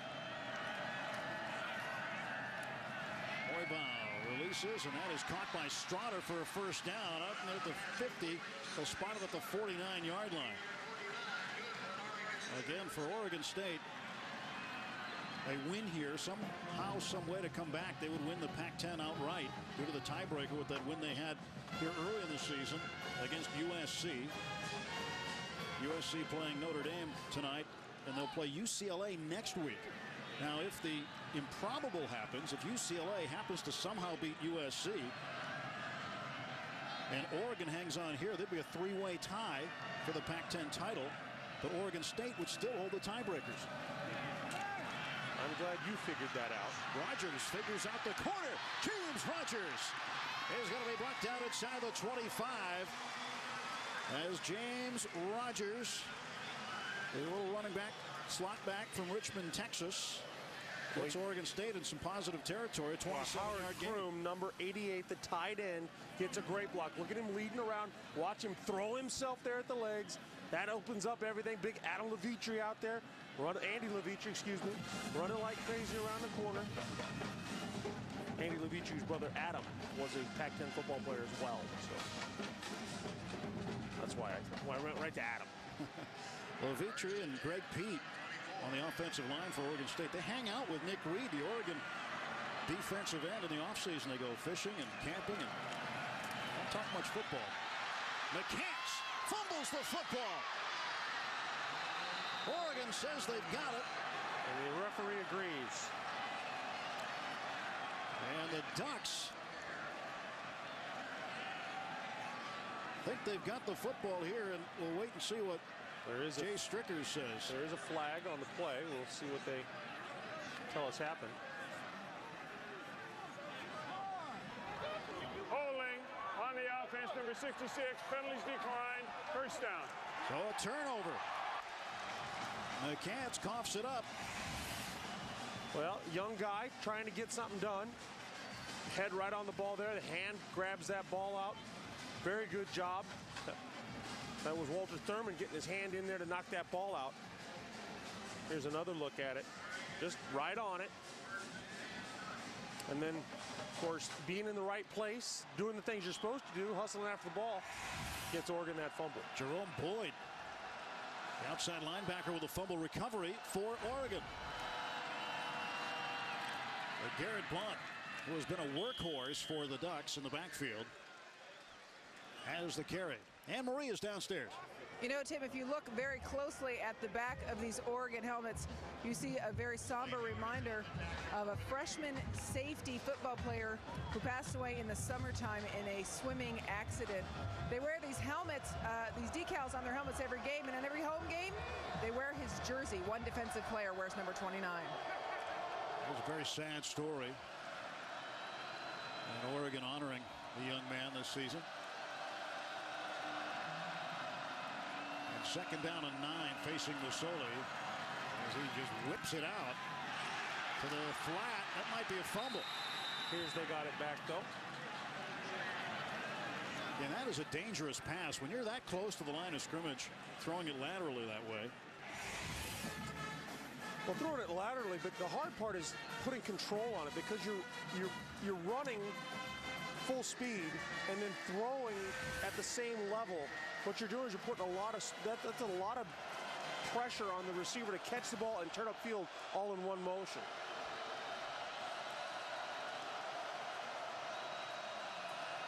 Ducks changing the play, and Masoli has to make sure everybody hears the same thing.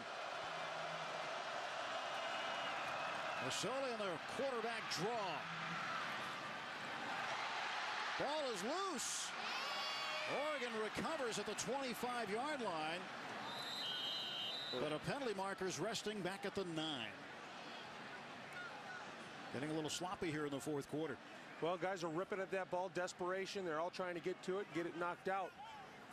And of course, the penalties have been a problem all game long. Be the 14th penalty on Oregon. Well, here's your play. They're going to call Big Fenoke Tapo with the hold, I have a feeling, and then a great job of stripping that ball out. Now you got to come down with it. Now you got to be there. Then kicks out, spins around, and Jeremiah Masoli comes back up with it. But I think they're going to get big number 57 with a hold. Got his hands outside the framework of the body and grabbed a little jersey.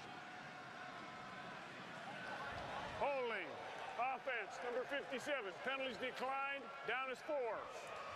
You wish you didn't even have to decline it. You wish you had the ball instead, but you'll get it here on a punt and hope your special teams come up with something for you and change the field. Again, it's got to be quick strike, down by 3 scores.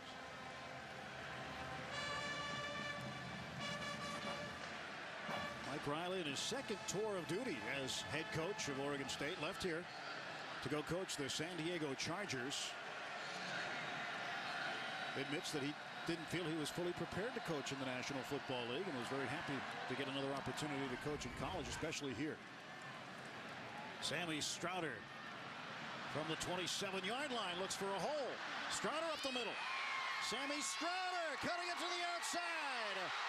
And he's going to be tackled inside the 20 to the 18-yard line. A terrific play on the run back by Strouder, but a touchdown saving tackle by Willie Glasper. What a great job Strouder setting that up. Take a look what he does here. He gets this ball. Now he's got plenty of time to spot and look. Then he goes, and it's straight upfield. Look at him run right up that hash. He makes one cut. He's still between the hashes. Now he breaks for daylight and gets out there. Good job of him of setting it up, being patient, and running to daylight. 55 yards on the return for Strouder, puts the Beavers in terrific field position at the 18. Moibaugh sets, he's thrown end zone, incomplete. Takes another shot for his trouble. Moibaugh been hit a few times tonight. They've been getting after him. Last week, this team managed to come back. They were in the desert in Tucson, taking on Willie Tuitama and the Arizona Wildcats. But Sean Canfield got him in position with a big pass to Strouder. The extra point was missed. There's Strouder. And now the game-winning field goal, 19-17. Justin Cahoon putted it through to give them a 2-point win. Moibaugh out in the flat to Chris Johnson. And Johnson is going to be bumped down by Jerome Boyd. Well, with an incomplete pass overthrown in the end zone, you come back with this. So you put yourself in a bind now, 3rd and 9. Maybe 3rd and 10 still. You've got to come up with something. You know, they too many times in the red zone, they've had too many problems scoring, getting the ball in. 3rd down hasn't been the greatest for Oregon State either. 7 out of 13 on 3rd down conversions, and they're looking at 3rd and 10. Need to get to the 8-yard line. Moibaugh throws it into the ground. He ran out of options. Well, he was running the screen out there to Francis, but I'll tell you right now, Nick Reed, number 49, did a great job spying it, finding the running back Francis, and getting into the passing lane and covering him. Really good job of defense that time by the Ducks. And No time to kick here on 4th down. Need the first down or the touchdown. And Moivau will have Jeremy Francis in the backfield with him. On 4th and 10.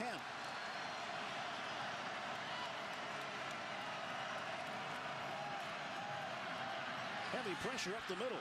Moivau looks, throws, it's caught. First and goal, Beavers. T.J. Ward making the tackle on Sammy Strotter. A big catch for Strotter. Patrick Chung also there defensively. They've been able to sit down inside that defense right in the middle all night long. They keep going back to that well, and until the Ducks find a way to stop it, they're going to keep going back to it. Look at where he throws this ball. Right down the hash mark. The Strotter's sitting there. Finds a void, sits down. It's an easy pitch and catch for your quarterback. Strotter getting his wits about him on the sideline right now. Moivau. End zone incomplete. He was looking for Brady Camp again. He had Camp for a 20-yard gain earlier in the game. Jarris Bird, the cornerback, junior from Clayton, Missouri, there to break the play up. Well, you'd love to see, if I was an Oregon State fan, I'd love to see, we got first goal on the 5. How about let's just mash them, push the ball in 3 or 4 times. Haven't done that all night. They've passed a lot in the red zone and come up with nothing twice. Moivau, play fake. Incomplete. Tried to thread the needle, but a penalty marker is out. His intended receiver was Howard Kroom. Moivau takes another shot for his troubles. He's getting beat up. But there is a flag down. We'll see what happens here. Pass interference on the defense, number 2. Ball placed at the 2-yard line, first down and goal. So the automatic first down on pass interference in the end zone. Well, it'll be right here in the back of the end zone. You're going to see it as he throws this ball. Yep, he was there way too early. And then, of course, Moivau has been under pressure all night long. Getting hit, forced to throw off his back foot, getting hit from behind. The ball's sailing on him a bit. They got to come up with points right here, right now. Double tight ends, and they hand off to Francis. They try to pound it in off tackle. Casey Matthews in on the hit, along with Will Tukuafu. Yeah, none of your offensive linemen got to the second level. That's the key. When you run straight ahead, your guard, your center, wherever the double team block is, it's got to get to that second level. You got to get into the feet of the linebackers. If you can do that, you can punish people. 7th play of the drive for Oregon State. Moivau, touchdown. Brady Camp. 5 touchdown passes for Moivau, a career high, but he traded all in for the lead right now.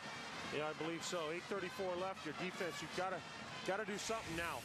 But here you got to look. Brady Camp, simple release from the front, from the backside, all the way back across. Sitting in that corner. Jarris Bird, good job on coverage. Just too big a body there with Brady Camp. Justin Cahoot out of the hold of Taylor Kavanaugh. Ball is back and the kick is good. 51-38. We've got a scoring fest here in Corvallis on Versus.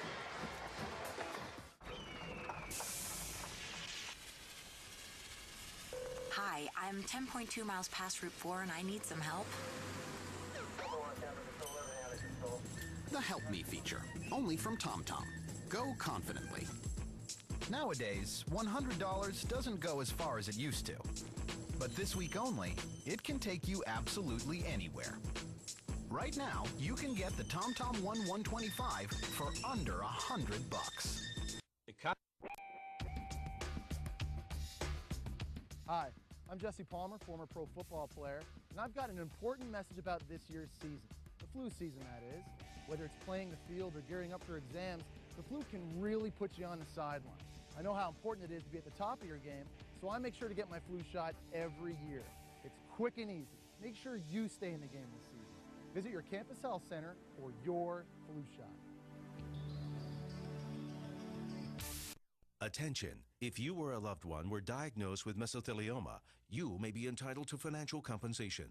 Mesothelioma is a rare cancer linked to asbestos exposure. Exposure to asbestos in the Navy, shipyards, mills, heating, construction, or the automotive industries may have put you at risk. Please don't wait. Call 1-800-280-4777 for a free legal consultation and financial information packet. Mesothelioma patients call now. 1-800-280-4777.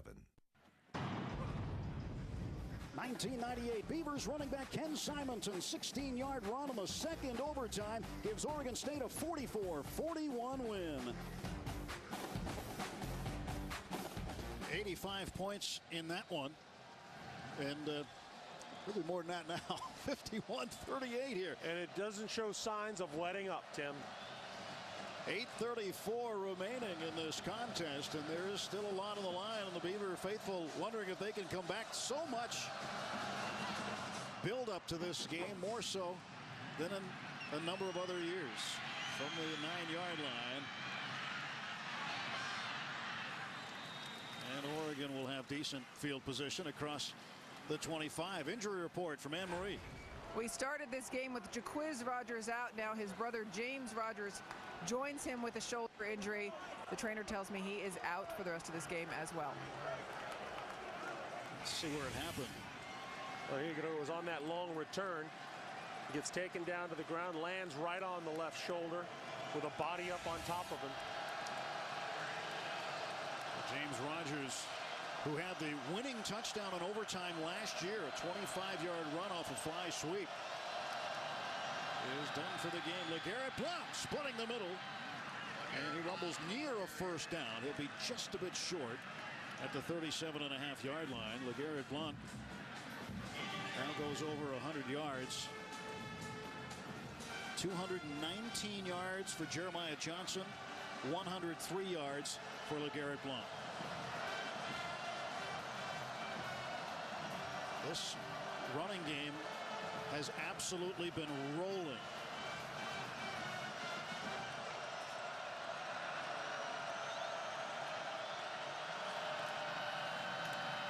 Blount has the first down. Well, you talk to the Oregon coaches, and they'll all tell you we are a running team first. Chip Kelly, offensive coordinator in his second year, has found ways to get this team moving the ball. I asked him about why he thinks his offense is so good. He said they've been pretty lucky with the kind of athletes that they have. They've adjusted very well to running the spread option. And as a result, they're just rolling up yards. 636 total yards of offense so far. Blount carrying some defenders. Isaiah Cook ended up chasing him down. And this is where, if you're the defensive coordinator, Mark Banker for Oregon State, you've got to be so careful, because you try to bring your normal spot here would be to bring a little pressure. You don't pressure much, but you're sitting here at second down in the 40s. But any mistake in gap control can cost you a huge gain against this team. One thing too, Oregon State's defense is not necessarily in the blitz business. They don't blitz an awful lot. Masoli finds a gap and runs through it. And he's 2 yards shy of the 50-yard line stripe. If you recall, on earlier in the game, there was a bit of pressure applied by your corner. They rolled a safety, and when they did, that was the gap that was hit, and it was good for a huge gain by Jeremiah Johnson. And Banker knows, and anybody who works to put a game plan together against the spread option knows that depending on where that tailback lines up, there's going to be another side of the field that's going to be completely useless. They're going to go to one side and hit either one or three or one of four gaps. It's just a matter of finding the right one. And Blount is knocked down. Bryant Cornell hit him from the side, but LeGarrette Blount picks up another Oregon first down, and the clock continues to move. Of course, what you said there is based on tendencies, and if you break tendencies, then that other half of the field can be used. You know, that's why you zone read. You self-scout yourself, and that's how you can beat teams. And when you see Masoli wide open running to the outside, that's why everybody's pinched in on the tailback.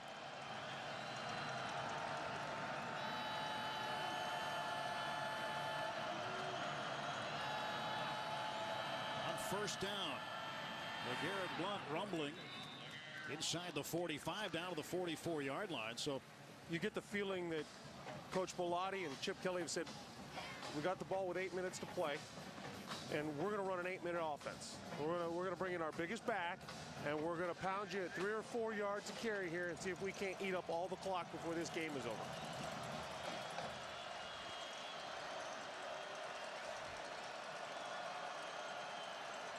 LeGarrette Blount getting close to a career high in rushing yards. 132 he had against Purdue.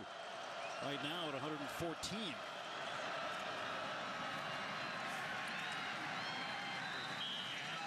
And if this keeps up, he might get there. Slade Norris, right defensive end, came up to make the initial hit.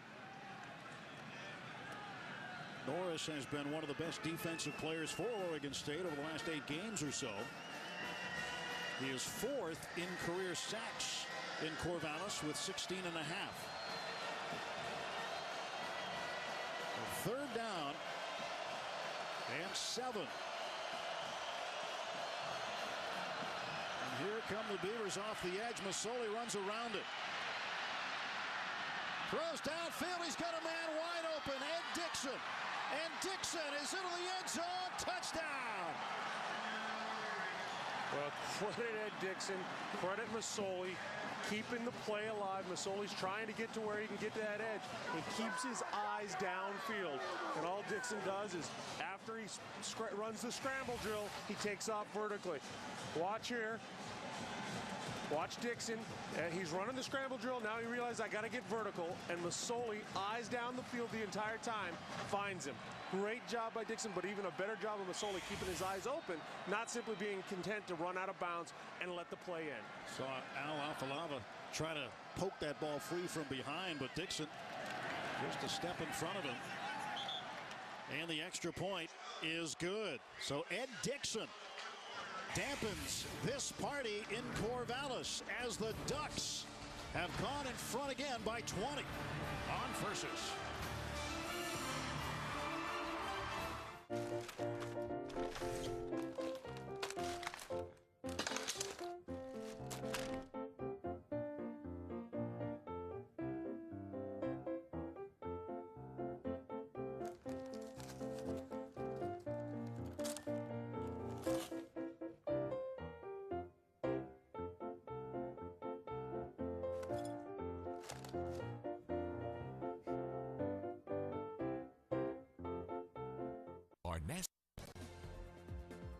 I got $583. All I did was look through my drawer full of jewelry I never wear. Turn your unwanted or broken jewelry, gold, silver, platinum, rings, chains, and bracelets into cold hard cash from cashforgold.com. I had no idea my gold jewelry was worth so much money. With gold, silver, and platinum at their highest value in decades, cashforgold.com is able to give you top dollar for your unwanted jewelry. And because we own our refinery, we can cut out the middleman, which means more cash in your pocket. I sent in my diamond wedding band for my first marriage and got more money than I could have ever imagined. Just call the number below and ask for your free, prepaid, insured refiner's return pack. Fill the envelope with your unwanted or broken gold, silver, and platinum jewelry and mail it to our processing center. A safe, reliable transaction with satisfaction guaranteed. Call cashforgold.com today. Call 1-800-891-5933. Call now. The Oregon Ducks are soaring here in Corvallis over the Beavers, and what the Beavers would have considered a must-win, facing the possibility of clinching the Pac-10 championship outright, getting an invite to the Rose Bowl. They've not been there since January 1st, 1965, after the 64 season treated them well. 44 seasons. And Oregon in this rivalry game, all the players say they would like to do nothing more than to prevent Oregon State from going. Well, that's going to be fallen on at the 50-yard line. That's a heads-up play. It's a squib kick, and it hits you right in the guts. What do? You fall on it. Pac-10 standings right now. The other games aside from this one and the USC Notre Dame game, they're in progress. Oregon State holds the tiebreaker over the Trojans. If Oregon wins this one, and then somehow USC loses next week to UCLA, there would be a three-way tie between Oregon, USC, and Oregon State. And Oregon State would have the tiebreaker. Yeah, you think they'll be watching that game? They still have a chance. Thinking to themselves, there's a rivalry game and anything can happen. Moiva going for Morales. That's incomplete. And certainly USC has had a much better season than UCLA in Rick Neuheisel's first year, but we've seen it before where some strange things have happened in that last game. That's also a rivalry game. Big one next week. Well over 1,000 total yards in this game. Oregon piling up almost 700 of them themselves. Yeah, this is not old-time football. That's for certain. It's not the single wing. This is not 3 yards in a cloud of dust. Francis has the first down on the 39-yard line. You know, when Mike Riley played high school football at Corvallis High School, they ran the wishbone. He was an option quarterback right here in town. Yeah. He goes a long way back here in Corvallis, and just hearing him tell the stories of being a kid around this university while his dad was coaching here, and he has a real appreciation for this program. His dad, Bud, very successful coach in Canada, the CFL. Coached himself up there. And Johnson with the catch runs out of bounds. Again, Rogers an injured shoulder. So both Jaquiz Rogers, who did not dress for this game, and now James Rogers out for the remainder of this one. Well, you have to like your team. If you're Mike Riley, you're competing, you're not giving up. Try to get yourself another score on the board. And if you're Coach Bellotti, what you don't like is all the penalties you've had. Nick Reed drops Moiva. Just more of that pressure on Moiva we talk about. But if you're Coach Bellotti, you don't like the fact you've been having a lot of penalties. Timeout. And the fact you can't close the door on a team. Timeout number 2. Timeout on the field, 58-38. You're watching college football on Versus. You can't sell yourself for $1, Junior. Why not? Because as long as you live in my house, you'll live by my rules. You got it? I wish I'd never been broiled. Whopper Jr. for $1. Bringing some attitude to the BK value menu. Now you see me? Now you don't. Now you see me. Now you don't. What you are seeing is how much farther, wider, and better you'll see with Silver Star Ultra headlights from Sylvania. Because the next time you see me, I may not be alone. Headlights dim over time. Remember, always replace in pairs. See farther, see wider, see better. Silver Star Ultra headlights from Sylvania. On these streets, everybody's in my pocket. Only one man stands for justice. Clock's ticking. Punisher Warzone. You're nothing but a killer. I'm okay with that. Rated R. In theaters everywhere Friday. The Oregon faithful. Time to jump around for them. 58-38. The dejected faces of the Oregon State Beavers, who knew they had an opportunity, and here with just over 3 minutes to go, trail by 20 at home. And what a show the Oregon offense has put on. Moiva intercepted for the second time in the game. Spencer Paysinger. He's going to go. Touchdown. 66 yards. The second pick six for the Oregon Ducks. Well, what can you say? You know, you're trying to make things happen as a team. You drop back, you look, you think you've got that middle of the field open, and this time Paysinger was waiting for it. Was deep enough in his drop to make a break on that ball, grab it, and go. The pedals have fallen off the rose for Oregon State. And Oregon pouring it on here in Corvallis.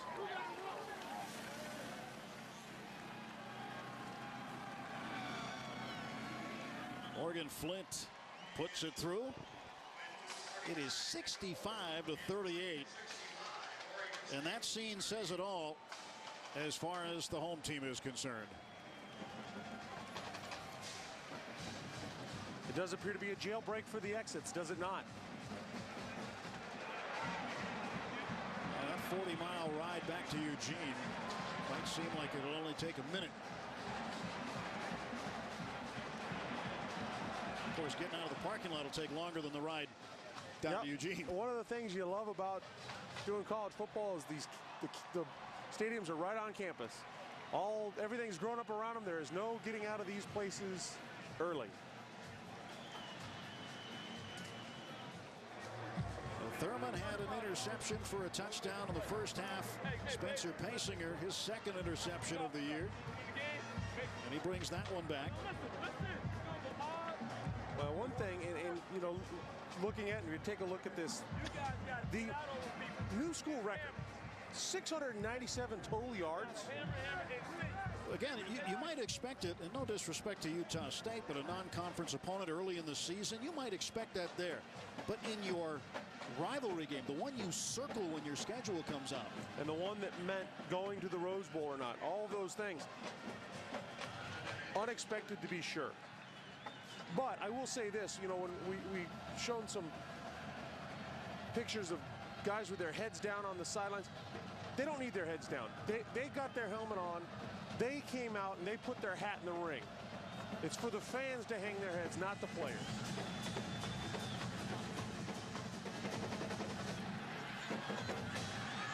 This is Patrick Henderson getting a good return, but a marker is out. And Henderson into Oregon territory. And the marker out by midfield. So Henderson moving over to the right on the kick return, taking the place of James Rogers. Jaquiz Rogers knows he's got 3 more of these games left. He's unable to play here tonight. That's the Pac-10's leading rusher, Jaquiz Rogers. Appears to be 2 flags on the play, by the way.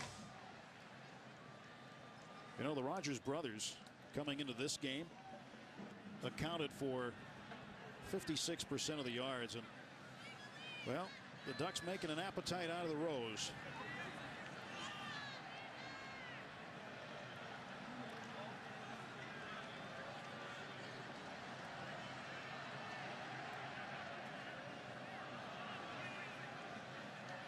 Look at those points at 65. The most points they gave up this year, 45 early in the year to Penn State.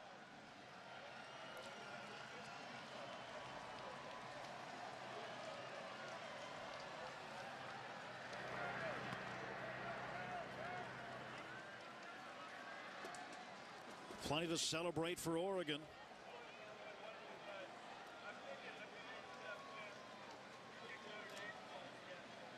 Didn't see a ton of green and gold around Corvallis today, as you probably expect. But what is in town is here tonight. There are 2 fouls on the play. Personal foul, face mask on Oregon number 54. After the play, personal foul, Oregon State number 25. Both penalties will be enforced. First down.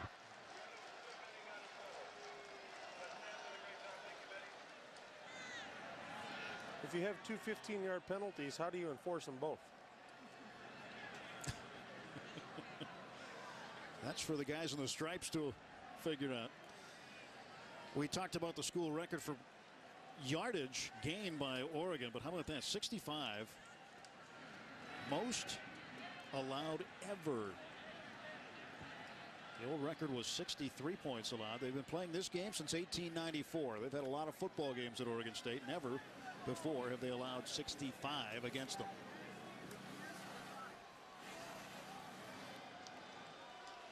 And you know, there's part of you that says that maybe when that interception he shouldn't have run it back, but in a rivalry game, you always take it back. Moival. Did he go down? Yes, he did. So Moival trying to escape the clutches of Mike Speed. And I think Speed emphasizes what we saw here tonight, both offensively and defensively.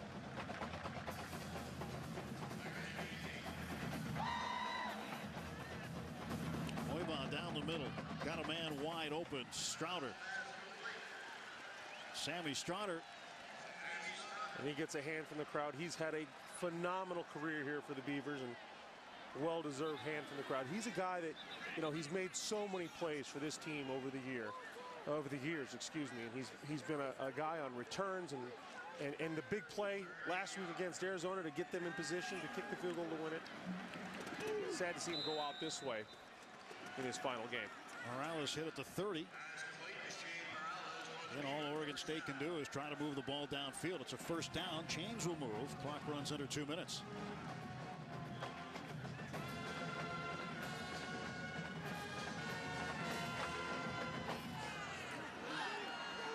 And Moival's going to go down for a loss. The ball is free.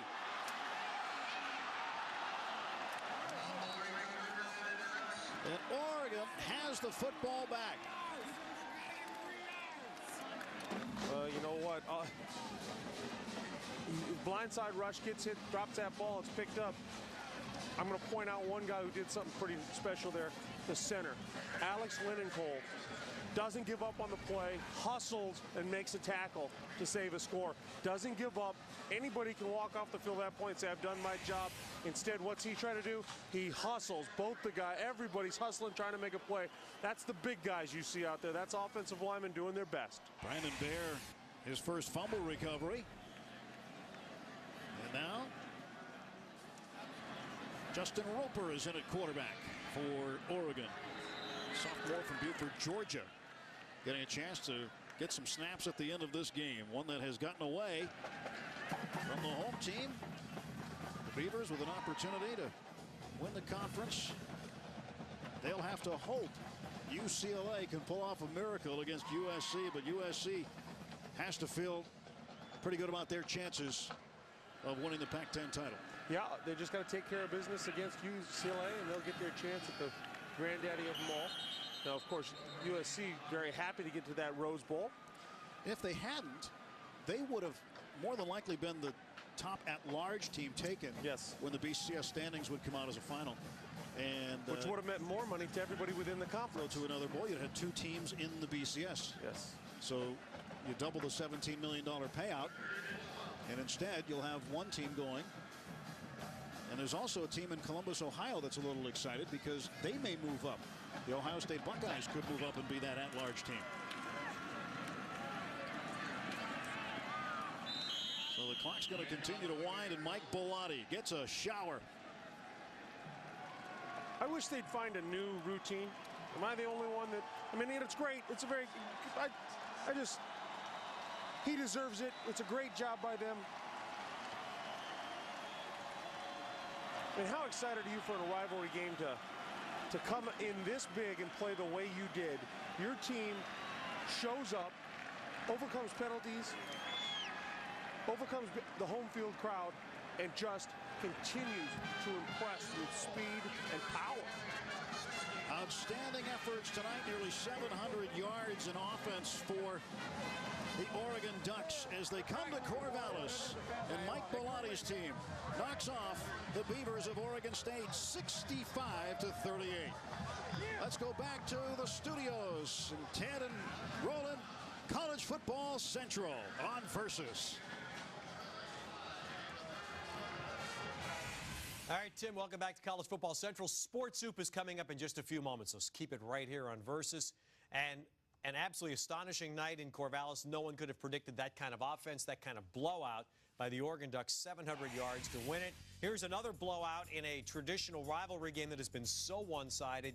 USC, for the 3rd straight year, just pounding Notre Dame tonight, 38-3.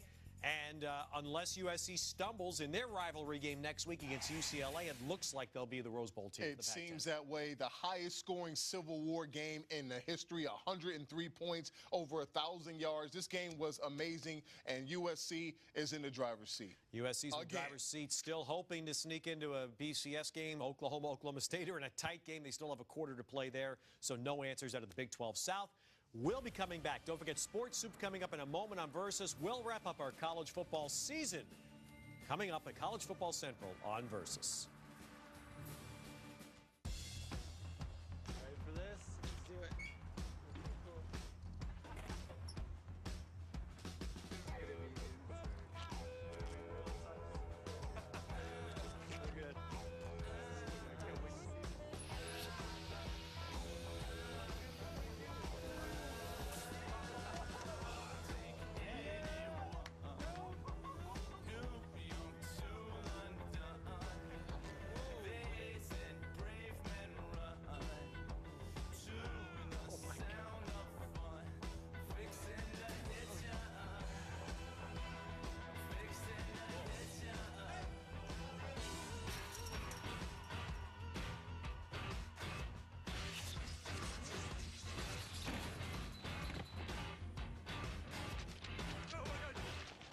okay? I can move, dude. Good? All right.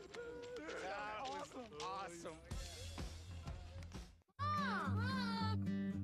Finally, there's a place in the house where everything is where it should be. The Kenmore Elite Refrigerator. With expansive, wide-open spaces, it's easy to find everything, which means one less Kenmore. Life running beautifully. Be transformed. By colors so vibrant, they twist the very fabric of your being. And sounds so pure, you don't just hear them, you become them. By a world so beyond anything you've ever experienced, nothing will ever be the same.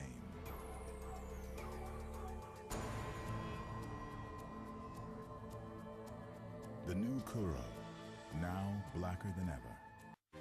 At a time when others don't, Nissan delivers. 0% financing on many of Nissan's most popular models. Nissan delivers. Attractive lease options on our full line of vehicles. Nissan delivers. A Nissan Altima or Rogue for only $199 a month. Or a brand new Versa for under $10,000. When you need it most, Nissan delivers. Testing. Check. Is Hertz there yet? Oh, here he comes, here he comes. Hey, Hertz. They came and got me. We came and got you. They came and got him. So, you'll bill my insurance? We'll bill your insurance. I'll bill his insurance. You're gonna nail me with the replacement rates, right? No, we even offer one-way rentals. Who do they think they are? Yeah, who do you think you are? Hertz. And you are? Well, I'm not a spy. Hertz Local Edition. It's another way Hertz puts you in the driver's seat. Well, there's gloom over much of Corvallis, but this little corner of Corvallis right now is ecstatic. All Oregon, and that drive about 40 miles down Highway 99 from Corvallis to Eugene tonight is going to be a party caravan.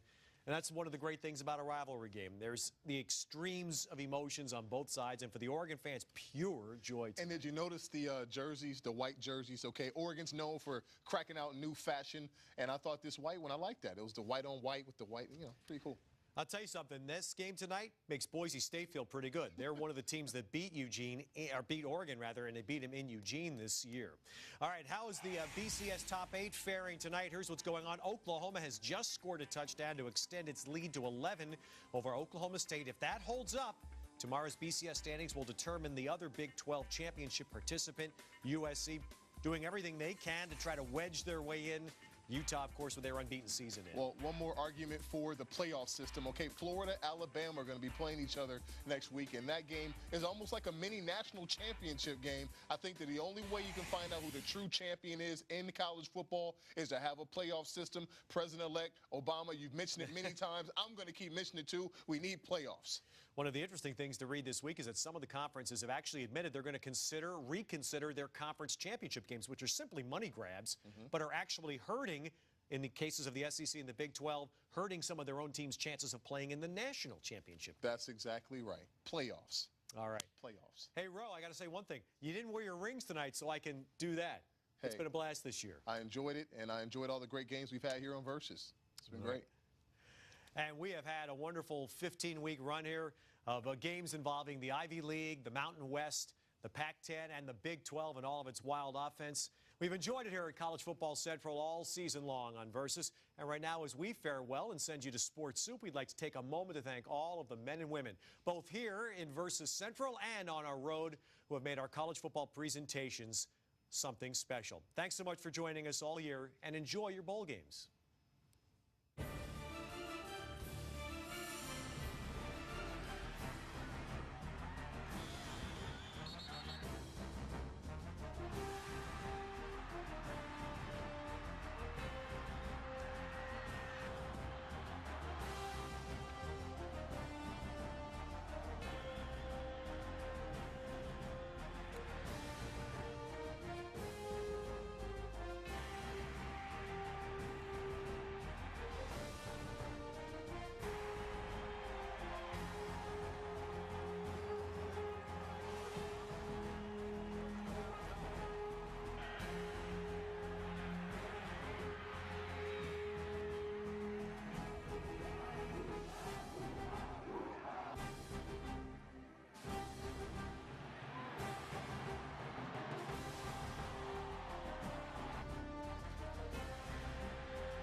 Tonight on Sports Soup, Terry Bradshaw plays Dennis. And that's some nice dental floss for you.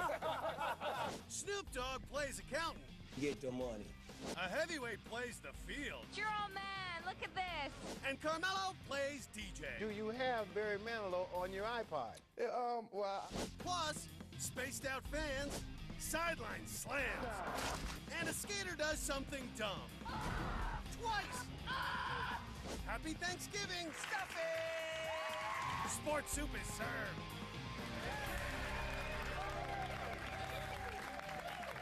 Welcome to Sports Soup. I'm Matt Eisman, and unlike Donovan McNabb, I'll be here for the second half as well. Let's kick things off with the starting lineup.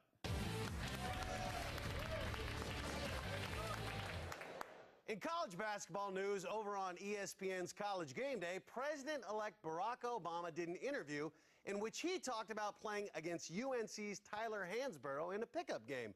But Hubert Davis, he ain't buying it. In the picture, you see Hansborough coming at me, all 6'9" of them, going in for the block. I actually got the shot off, and it dribbled off the rim. It was heartbreaking. I thought this was my moment. You were there. I was there that morning. He did not score over Tyler Hansborough. He didn't say he did. He said he almost did. He didn't almost. I didn't think Tyler Hansborough was there. He was at class. He got his shot blocked by walk-on Jack Wooten. He was 0 for 9, had 3 turnovers. He struggled. Hubert, you got to understand that on January 21st, he's going to control organizations that can make people disappear. Okay. The president can't make you disappear, right? Oh, no. You've got a great jump shot, sir.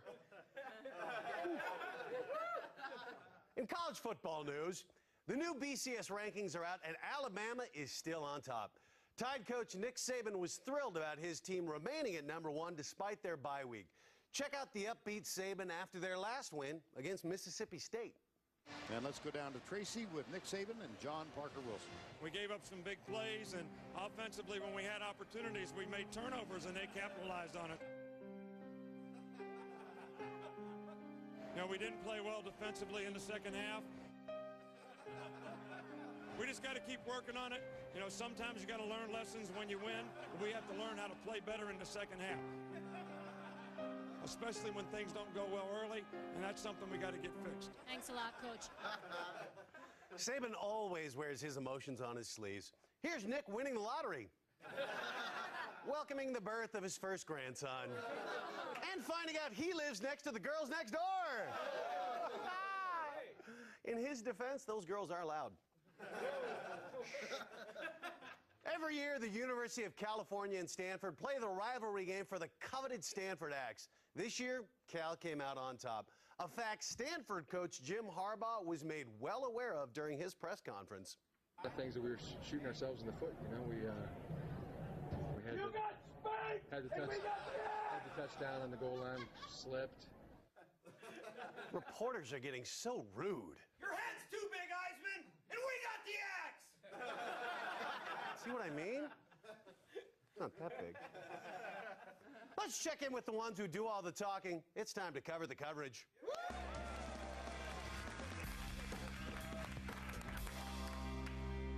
On Fox NFL Sunday, the jokes were flying, and Terry Bradshaw transformed from the bald bomber into Carrot Top. Michael Strahan, who celebrated his 37th birthday on Friday. And Michael, went down to a special store. I actually found this Home Depot, and that's some nice dental floss for you. I think that'll be working. All the guys pitched in. I hope it, go ahead, give it a shot. Admit it, you're a little curious to see if that rope fits in Strahan's tooth gap. Later on in the show, Terry has an endorsement idea for Eagles QB Donovan McNabb. To help Donovan get over this and make a little bit of money on, these are some ties that are, the tie with his likeness on it. And Donovan, look, I took a lot of shots about my intelligence. Go ahead and make some money off of it. And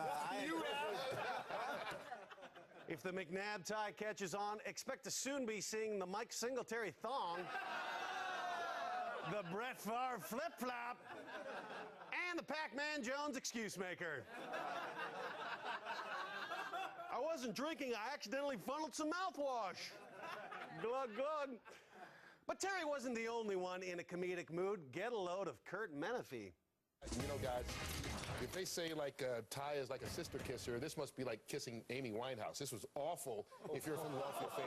Oh, he's right, though. Making out with Amy Winehouse is a violation of the league's substance abuse policy. Won't stop me from doing it, though. During ABC's broadcast of Texas Tech, Oklahoma Saturday night, we learned that Brent Musburger is not a fan of Destiny's Child. How about this, Herbie? An American Music Awards lineup bigger than this, all right? Jimmy Kimmel is going to be hosting it tomorrow. It's at 7, 6 Central. Beyonce, Kanye West, Beyonce, Coldplay, come on, babe. Alicia, huh? Come on now, Brent. Lisa, Beyonce. Don't interrupt me, Herbie. I have a list to get through. Beyonce, Kanye West, Fergie. The only guy missing is Jay's. On Lexus Gauntlet Live, host James Washington has a sweet hat, a product endorsement segment to navigate, and absolutely no idea what to do with his hands. You know what, baby? It's time for the Quiznos Challenge. Quiznos has been hooking us up with, delivery, Quiznos.com, and now they got a sweet little sandwich, AD. If you guys don't make it to the Rose Bowl, I think you got to buy me the only sandwich that I want, the sandwich for the crew, prime rib sandwiches for the crew on AD. I always love the Quiznos Challenge segment here on Lexus Gauntlet Live. Always one of the most entertaining segments. It does sound good, though. By far the most entertaining segment that we have on Lexus Gauntlet Live.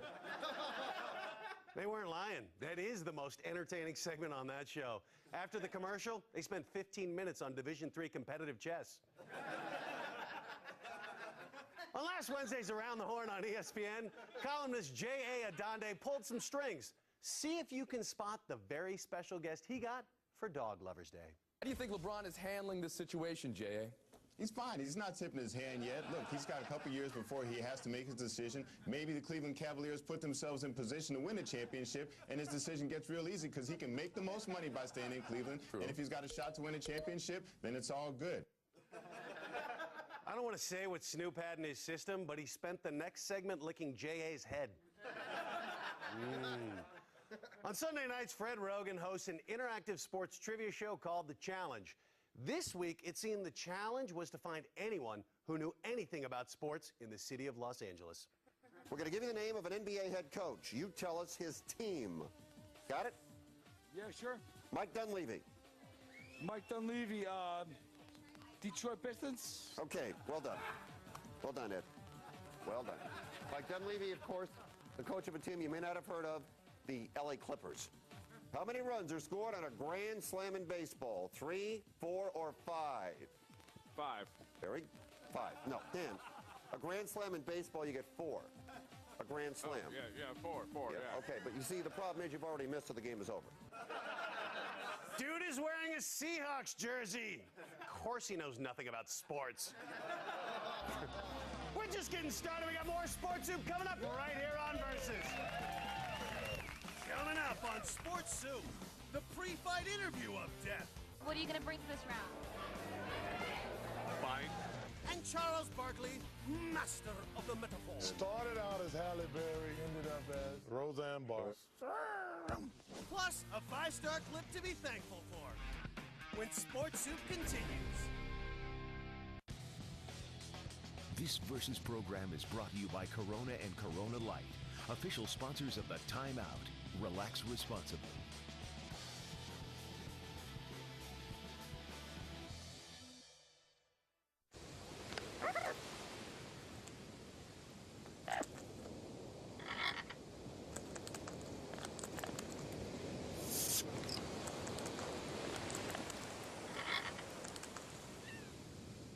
Has the world gone mad?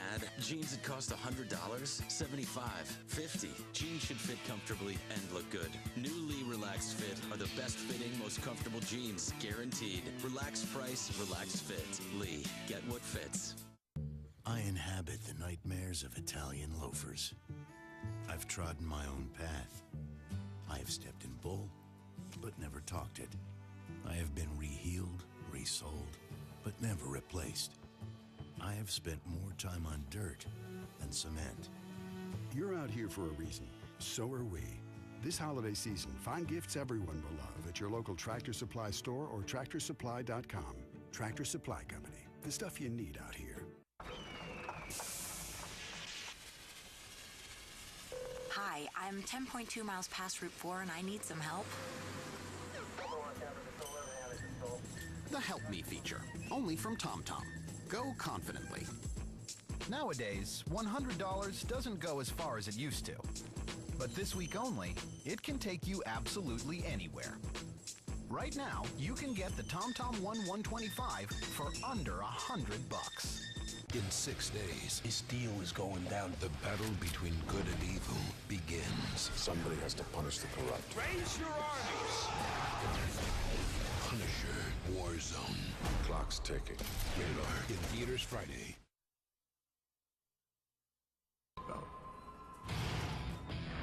Fighting me is like fighting an octopus in quicksand. I'm gonna outstrike you. Beautiful right hand. I'll grapple you. Both these guys are not gonna tap. I'm gonna outlast you. We have a champion in the bantamweight division. I know he's ready to go for a war. So I'm prepared to go for a war. Here we go, bring it on, come on! Okay, America, we asked and you answered. How will Tiger Woods react to losing his endorsement deal with GM? 25% of you said he won't even notice. 23% of you think his wife will get a job. And 52% of you said Tiger will just buy GM and rehire himself. Note to Tiger, if you do buy GM, Matt Iceman would like a new Silverado. Extended cab. Welcome back to Sports Soup on Versus. It's time to check in with one of our favorite analysts. It's the world according to Barkley.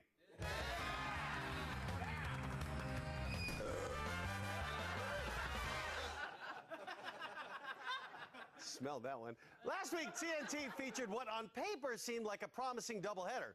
Pistons versus Celtics, followed by Lakers versus the Suns. But as a wise man once told me, you don't live your life on paper. So the games didn't live up to their promise, and no one was more disappointed than Barkley. Started out as Halle Berry, ended up as Roseanne Barr. There you go. And, started out good and... Pretty big words for a man who's gone from a Denzel to a Cedric. But where did Sir Charles gain the brain strength to make such brilliant analogies? Why, Auburn University, that's where. And in this episode of FSN's Arizona's In My Own Words, Charles will tell you just why he chose Auburn. Told this story 1,000 times. The only reason I went to Auburn, they sucked. And I was going to go to UAB. They made it to the Elite Eight and had everybody coming back. So when I went to visit Auburn, they had lost like 12 games in a row. I said, this is the place for me. They suck. I thank God every day that Charles ate the part of his brain that controls self-censorship. Time to crack the books and give wedgies to the nerds. We're getting schooled. On Fox College Sports, the Pacelli Cardinals played the Edgar Wildcats in the high school football game of the week, and one halfback stood out, in name only. Going to dump it off to Nick Stenke. Stenke fumbles the football. Stenke fumbled it, and finally, Stenke, the guy who originally fumbled it, is going to be the one who comes up with it. That clip is dedicated to all the athletes who have unfortunate names. Dick Butkus, Chubby Cox, J.J. Putz, Dick Pole, Jack Glasscock, Irina Slutskaya, Ron Tugnut, and Harry Colin.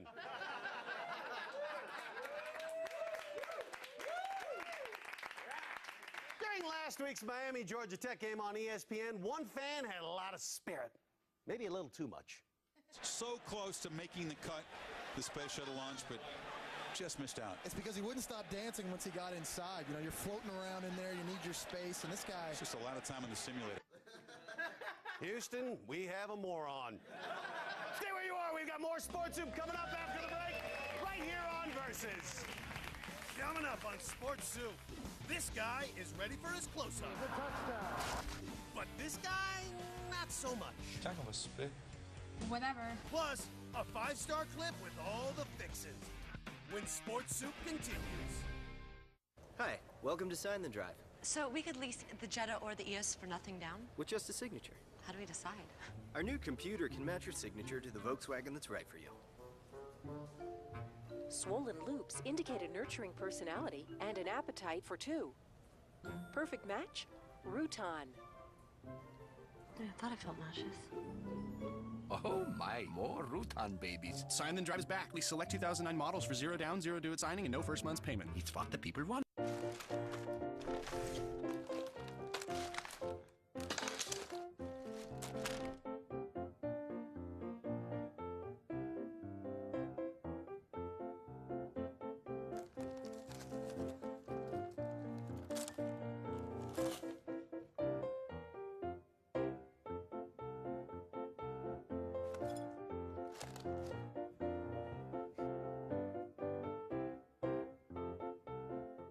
Is this Sports Soup?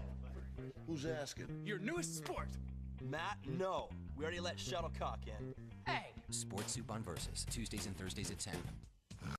Hi, I'm John Scher, CEO and founder of Video Professor. I'm the guy that gives away the free computer learning lessons. Well, today I'm here to tell you about a great new product that many of you have been asking for. And here it is, how to buy and sell on eBay, and I'll give it to you free. Now, I'm not going to tell you that I can make you the next millionaire selling an attic full of baseball cards, but I can guarantee you that I'll teach you everything you need to know about eBay while cleaning out your garage and probably putting some money in your pocket at the same time. Now, I can do this because I know that once you try my lesson on eBay, you'll be so satisfied that the next time you need to learn anything about computers, you'll come back to Video Professor for all your computer learning needs. And with over 55 lessons on all of today's most popular computer programs, I know that there's more you'll want to learn. Call now and I'll send you eBay or any other lesson of your choice free. So what do you got to lose? Try my product. Call 1-800-769-6491. That's 1-800-769-6491. I'll die before I give up this belt. Fighting me is like fighting an octopus in quicksand. Both these guys are not going to tap. I know he's ready to go for a war. So I'm prepared to go for a war. Here we go. Bring it on. Come